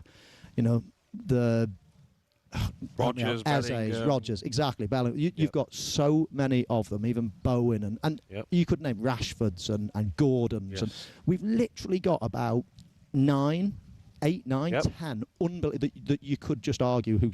Now, it's going to be so hot in America, so hot in their summer. What about we take loads of those players, all of them? That's our strength. You don't need 3 left backs, 3 right backs, 3 of this. Just take a couple of each position and then flood our team with those players. Imagine if we play 3 of them, any 3 of them, and then at half time, you bring the other 3 on. Yes. So everyone's constantly fresh. Imagine being a defender playing against those players. And then even, do you know what you could do? Even with 10 minutes to go, bring the other 3 on. I know it sounds a bit mad, but you could go and bring another 1 or 2 of them on, let's say, and that's where we're strong. That's what's going to win us a World Cup, potentially, those players that are difference makers. A left back is not a difference maker. A right back's not a difference. Those players are so talented, and I would just keep them fresh constantly and just keep rotating. To deal with those conditions as well. I agree with that, Michael. But what's the pressure like? Because we had Frank Lampard on last week, and he says, going to the tournaments, the pressure that's on from the media. I mean, we're like on talkSPORT, all the media outlets are like it. What did you feel like going to major tournaments? Loved it. Yes. That's what you're born to do, isn't it? I mean, there's pressure in any role, and I don't care what you do. But, you know, at the end of the day, you've played football as a kid because you love the game. You know, I've never met a 6-year-old kid before and then said, oh, I want to be a footballer because you earn loads of money.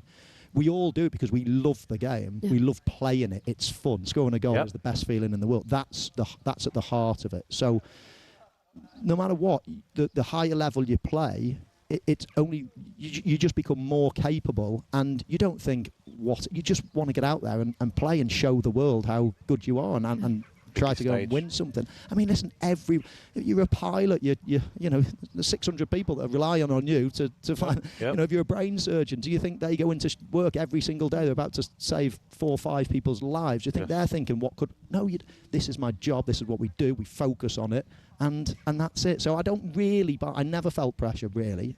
You know, yes, a little bit of nerves and apprehension, but it's more excitement. I don't think any of our players will be going into the World Cup not sleeping, leading up to it, thinking, oh no, lots of people are going to be thinking we've got to win it, otherwise I'm going to get criticised. Yeah. I don't believe that happens. Michael, I can't believe we're out of time again. We could talk to you all day. Listen, would you trade your Ballon d'Or to have won the World Cup with England? Yes. There you go. A World Cup. You would say that. Winning a World Cup is the absolute ultimate. Okay. Absolute ultimate. Absolutely. Well, good luck to you. Good luck for all your horses running over the weekend and today much. as well. We appreciate you having us here. It's been a right treat. Thank you, Michael. Great having you. The legend himself, Michael Owen, with us this morning on talkSPORT Breakfast. We'll be back with you in just a moment with the legend himself. Dean Saunders is with us next.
Gentlemen, good morning.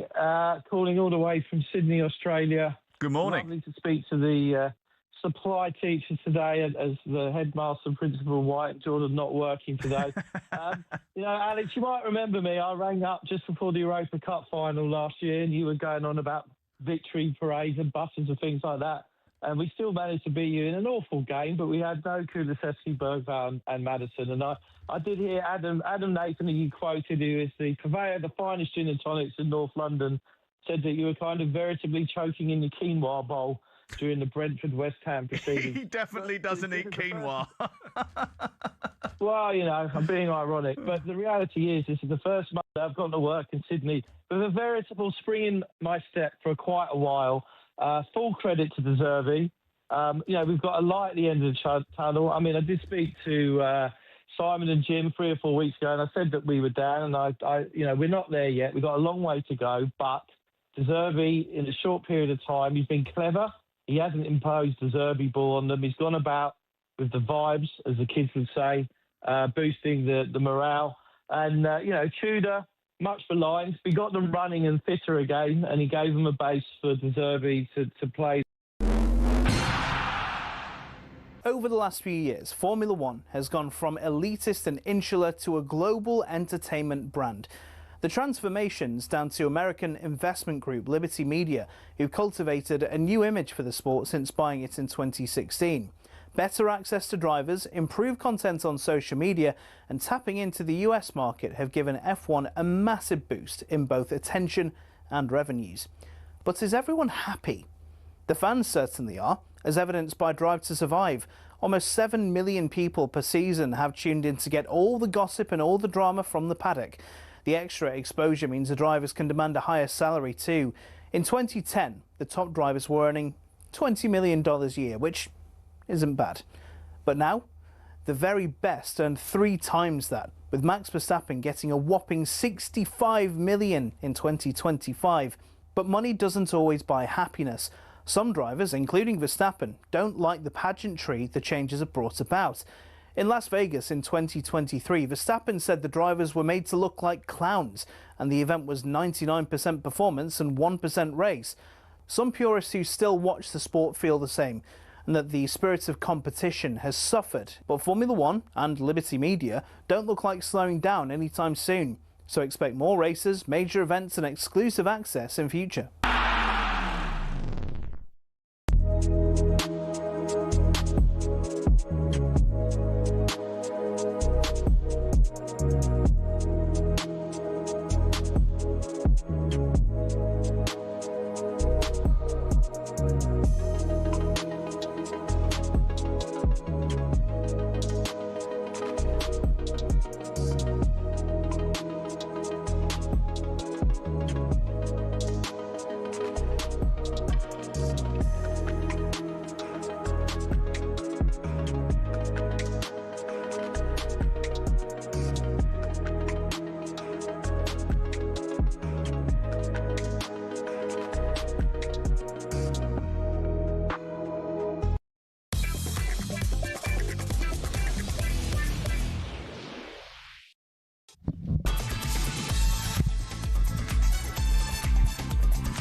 A very good morning to you. How you doing this Wednesday? You're listening to talkSPORT Breakfast. My name's Shebahn Aherne Gabby Agbonlahor is here. Congratulations to Arsenal. They're in their first Champions League final since 2006. It's their 4th chance to win a major European trophy, having lost every single one of the Champions League and Europa League finals to date. 03717223344 is the number. Arsenal fans, you've been in touch all morning with us. It's good to have you. Very good morning to Mick. Mick, how are you feeling? What do you want to say? Good morning, Mick. Morning, Shebahn. Morning, Gabby. How are you? We're great, well, Mick. mate. You okay? You happy? I'm very well, but Gabby, come on, mate. You're talking nonsense today. I love listening to you, but you must have something against Arsenal, Gabby. We've got to enjoy it. We're desperate. We're desperate for a trophy. We keep getting reminded. I don't even think the league's done yet. And if we get to the final, which we are in the final, PSG are probably better than us. Bayern Munich are probably better than us, but we can still win it. Last night, my son went, it was 24. It's the best game he's ever been.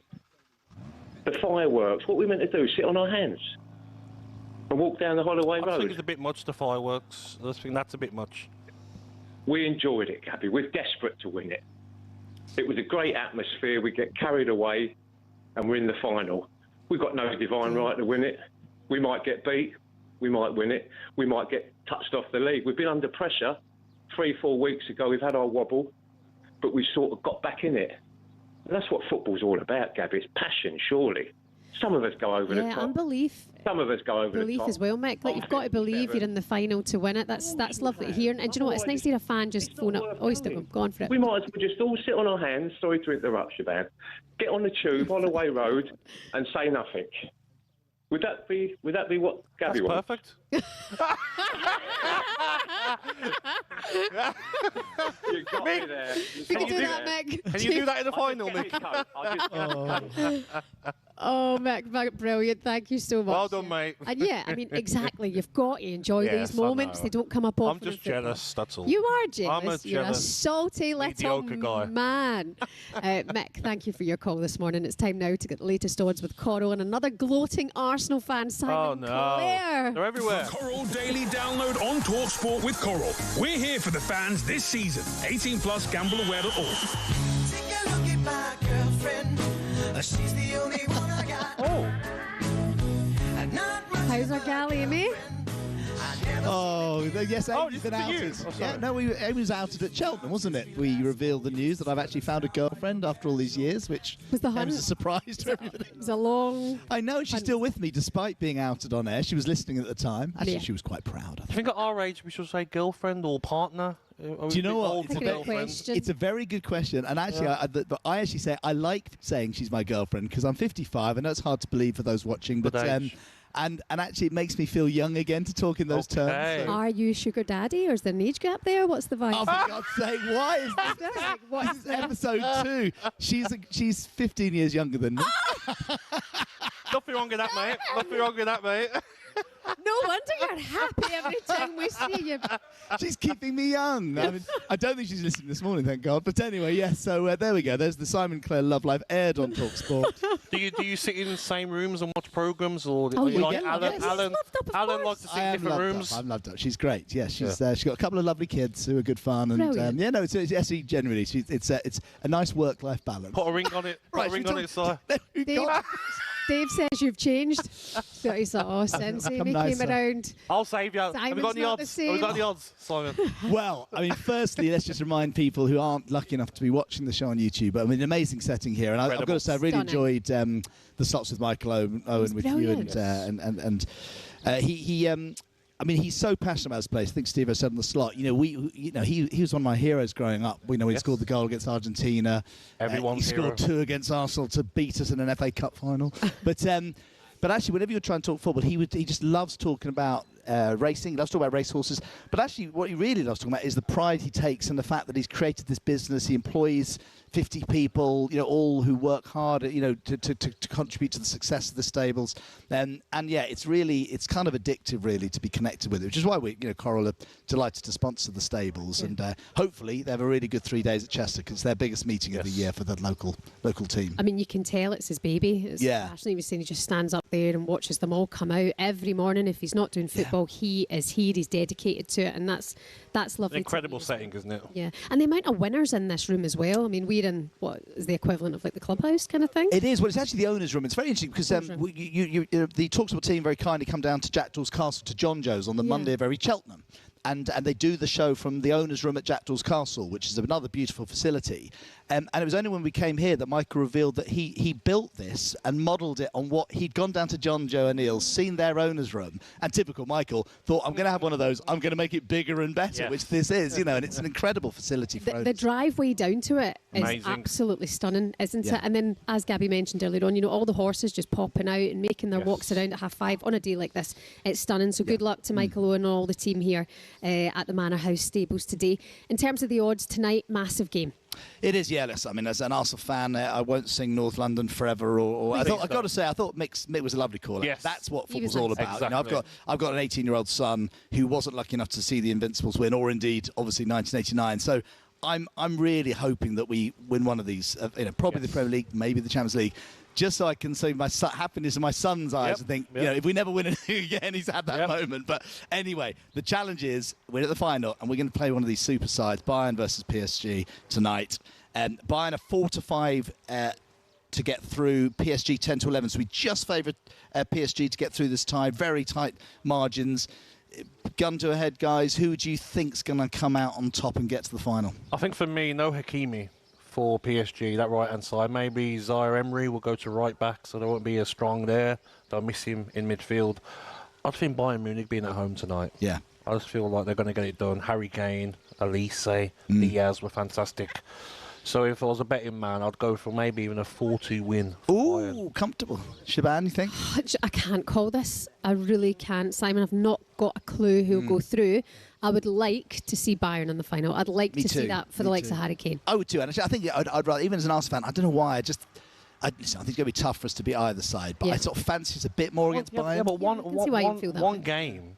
Like he says, anything can happen against either of them. I think if Arsenal in the final, I think it won't be pretty. No. It never really is.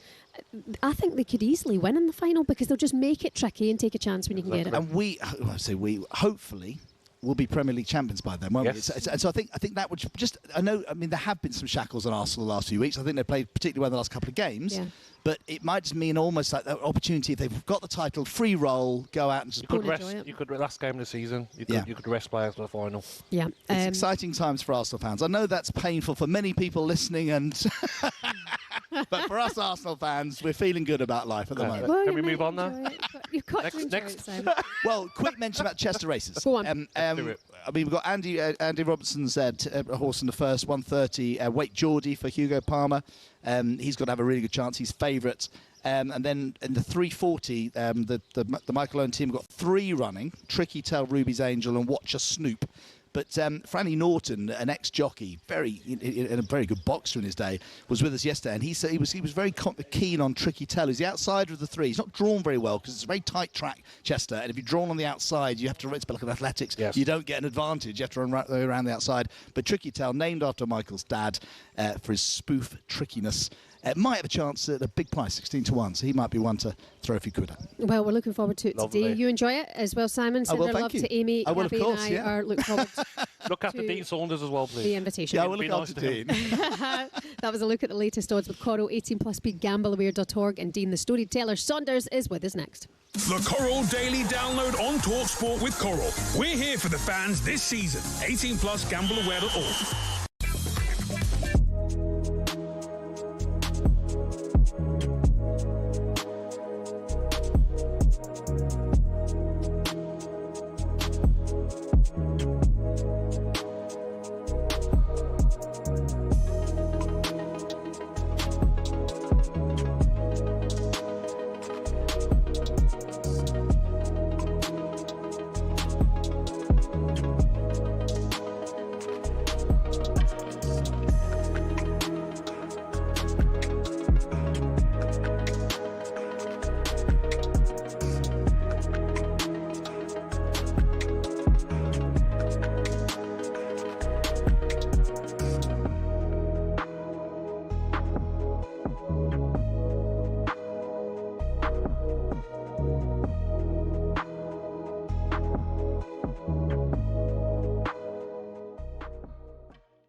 Pressing sports story of the day is to Super Ali McCoist in Ask Ali. I've got one of mine just quickly, Coisty, to start things off.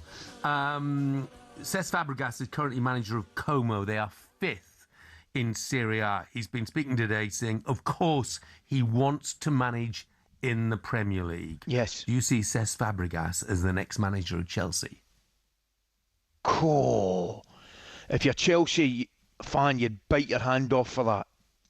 If you're Cesc Fabregas, I think you're weighing up that situation extremely carefully because of what's going on up at the top. I mean, surely he's done a great job there, man. I mean, what a job at Como, fantastic. And he will. I don't think there's any doubt that he'll manage in the top flight in England sooner rather than later. But is Chelsea right now the perfect job for Cesc Fabregas? As I mentioned earlier, I mean, Chelsea fans would probably be salivating at the prospect of him coming and taking it, and so they should be. But I think there's warning signs at Chelsea. He'll have looked what's happened recently, Jeff, and he can't have failed to have noticed that it might not just be the perfect environment for him to start his career in England. No. Is that fair or harsh? Yeah, no, I think that's fair. I just look and think, okay, where is he going to get a better opportunity? Yeah.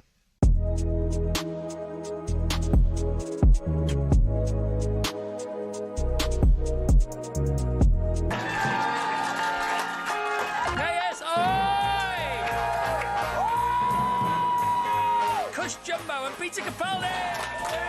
It just so happens that it's all "You're amazing." Right. Paul White! Sir Lenny Henry! I was face down and the dog sniffed my crotch. It was very, very embarrassing. Staying out for the summer.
Good morning to you. Welcome along to talkSPORT Breakfast with Arnold Clark. It's the perfect time to upgrade your car. Get 2 years free servicing when you buy a used car in the upgrade event. You can check it out online at Shebahn Aherne Gabby Agbonlahor. We're live from Michael Owen's beautiful yard today. It's absolutely stunning here. Honestly, it's like a resort spa. It's gorgeous. talkSPORT's Sam Quick has been out and about this morning exploring the grounds here at Michael Owen's yard. Good morning from Manor House Stables, where a lot of the horses, well 25 of them to be precise, are just coming out onto the gallops. There's 125 horses here in total, but they can only go out in a certain number of groups, so here they are in all their glory. Gorgeous. Oh, look at them. In this backdrop, 170 acres of the Cheshire countryside, and this place is just stunning, and I think the horses are so relaxed, but wait till they get on the gallops. Sam loves her horses. She says it's an absolute treat to be here today. It is absolutely stunning. Thank you, Michael Owen, for having us. It's time to finish the show on a high. Delighted to say joining us here at Michael Owen's stables is someone who miraculously convinced Liverpool to pay a record fee. Dino, they wrote this. I don't think this. Why have you got to say that, Shebahn? That's not. I was just going to say, morning, Shebahn. You look nice. Thank you. You look nice too. Retract that statement. No, keep it there because you always look nice, and I'm so glad you're. Don't try and get round me now. Morning, Gabby. Morning, Dino. Morning, Dino. Great player, Dino, by the way. Don't disrespect him, please. How are you keeping? How's I've been listening to you. You're in a bad mood, aren't you? Hammering Arsenal fans. Be careful, Dean. Be careful. I'm teetering on the edge of psychopath right now. Imagine her husband. And well, she's got his golf clubs. Oh, he's got Jamie's golf clubs in the boot of her car. He's got his golf day to day. Text me saying the clubs are in the car. And I thought, oh, you took the car. Brilliant. How are you getting on? Did you watch the game last night, Dean? Are you happy for the Arsenal? I am really, yeah, because I've always stuck up for Arteta. I think Arsenal in general, the club, made a great decision appointing him and sticking with him. And he's built a culture at the club where there's no players who don't who stroll about. They're all trying. Mm-hmm. If you think back when he first got there, Aubameyang, Lacazette, Ozil, Pepe, he had that group of players who were getting beat 4s and 5s in some games. Mm-hmm. And he's changed the culture around, and they've stuck with him. He's gradually getting the team further and further, and I'll be really pleased for him if they win it. They need to get it over the line, don't they, in one of them? Yeah. I think Arsenal fans want the Premier League more. Are you surprised at that, seeing as they've never won the Champions League? Yeah, but like it's a great club, aren't they? Great tradition. It goes in cycles. Like Man United look like they're coming back now, which is good. Yes. They've been in 5 years in the doldrums. But there's two ways of stopping the opposition playing well. You either keep the ball off them, like Man City did for Everton against Everton for 25 minutes. That stops Everton playing well. Mm-hmm. Or you're hard to beat like Arsenal are. They got players who don't mind doing the running the other way and stop getting in someone's face. The defenders are all bang at it. The goalkeeper's good. And it looks like they started to find Gyökeres now. I know, like I heard you talking about him, Gabby, but if can you remember the Fulham game where I think it was Eze just first timed it down the side for him? Yeah. It's like as if they know where he's running now. Yeah. So he's getting a bit... The service he's getting, it suits him a little bit more. Yeah. He must have got frustrated with him as well. Or maybe he's told... you tell certain players, come on, I'm making these runs. Like, stop not playing it. There's nothing worse as a striker, is there? You make these runs and they go from side to side and you keep making runs and not getting it. Nothing worse. I don't know if you used to do this, but I used to walk around the dressing room, right? So I used to walk up to every player in the dressing room and I used to go, hey, by the way, me and you today, you look for me and I'll look for you. First thought, pass it to me. Yeah. If you can't pass to me, pass to someone else. And then I used to walk to the next player. I went, you and me today. So I'd walk scores 5. No one else scores. All the players are passing to me. But I seriously think now, Gabby, I would consider walking off the pitch if I was playing up front and no one passed the ball forward ever. Haaland's done that this season at times where he's lost his head at he's been used to De Bruyne finding him, and then they're passing it. It can be frustrating for strikers when there's so much space in behind as well. Well, you were the same. You were like lightning quick. Yep. You rely... If you've got a back four to try and score against and they're all in shape... Yes.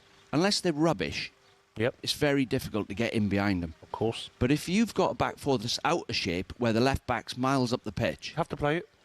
You've got somewhere to run. Yes. Yeah. And that's where you use your pace. Exactly. And if the ball don't come, you're wasting your time. That's what we'll see tonight. Well, how do you think tonight's going to go? You're looking forward to this game, and who do you think Arsenal would do well against in a final? Because they're two great teams. I look at, I think Arsenal were prepared to play Bayern Munich, but you look at the front three of both teams. You know, Bayern Munich's front three. We had Salah, Firmino and Mane, but these two sets of front three are... It's the defenders have got to be on their toes tonight. I don't know, though. I wouldn't like to call it. It's hard, isn't it? But do you favour Bayern because they are playing at home? Home advantage. Only one goal in it. And they were dead and buried at one point, and they've got themselves back in it. Got back to 5-4. Diaz is on fire. Why did Liverpool let him go, Dino? This is brilliant, isn't it? Liverpool needed Diaz. Well, we're going on to Liverpool now, but I think Liverpool have let 9 players go who would be getting a game now, and Diaz was one of them. Yep. And he's proven. I don't think he was earning a lot of money at Liverpool. I think that's probably why he went. A lot of Liverpool fans wishing they had Diaz this season. Listen, are you going to the races today? I am. Yeah, I'll be there today, and I've got a few tips. Behave yourself. I've heard Simon telling us Franny Norton's tricky tell each way. Okay. I'll be all over that. Any more? No pressure, Simon. My agent, Rob Sproston, has got a share in a horse in the last race. Oh, lovely. Okay, I'm stick him on then. Can't tell you its name though. It's a secret. Agent? Oh, no. Yeah, it's a secret. He said it was going to win. Tell you when I get off the air. Thank you. If you're in a better mood, Shebahn. Disgraceful this morning. She has been up since disgraceful. 1 a.m. I've been up since 1 o'clock. You want to stop running? That's what it's doing to you. It's turned you into an aggressive little Tasmanian devil. Oh, I was going to say something else. You nearly called me a cow. I know. I was going to say. I'm thinking what. I wasn't. You panicked, you little. I wasn't. You bottled it. Yeah, bottled it, you know. Terrified. Arsenal have reached the Champions League final for the first time in 20 years last night, so you'd think their fans would be full of joy this morning, but apparently not. I think Gabby gets the better of most people. Here's some of the best bits after thousands of you Arsenal fans called into the show this morning wanting to have your say. Dad, I'm going to come and give you a big cuddle, mate, a big kiss on that head of yours. We've won nothing yet. We get carried away far too easy. Let's wait until we've won something, then we come back, and then we come and ram it down your throats. Because we have always been the bridesmaid and never the bride. So you're going to get married then this summer? Put a ring on it, Chris. If we do the double, I'd marry you, Gabby. Trust me. You are anti-Arsenal, and pretty much everyone else on the channel is anti-Arsenal. This is what we're talking about with Arsenal fans, Alan! You bottled it last season, and you bottled it the season before, and you've still not won anything yet. And Gabby, will you come to Budapest? Will you join Arsenal, the mighty? He's so annoying. We haven't won anything, you know, fireworks on the semi-final. What is that about? I mean, we bring it on ourselves, let's be honest. So the grief that we get, I think we're just bringing it on ourselves, and Arteta does it as well. Pretty certain that Agbonlahor, no clue, sitting next to you, when Aston Villa beat Arsenal in the league, he celebrated the next day, nearly all day on the radio. They didn't win anything. We didn't have fireworks after the game. Gabby, come on, mate. You must have something against Arsenal, Gabby. We might as well just all sit on our hands, get on the tube, on the way road, and say nothing. Would that be what Gabby wants? Perfect. Oh, what a brilliant show it's been today here at Michael Owen's Manor House in Cheshire. Great show. Gabby and I are back tomorrow, whether you like it or not, from 6 o'clock. Dean Saunders, we love you. Enjoy the races today. And Is that it? I've come all this way for 5 minutes. Stay on the line. Jim That's White, it. Simon Jordan and Danny I'm going Murphy back into management. are here with you next on talkSPORT Breakfast. Have a good Wednesday. Bye-bye.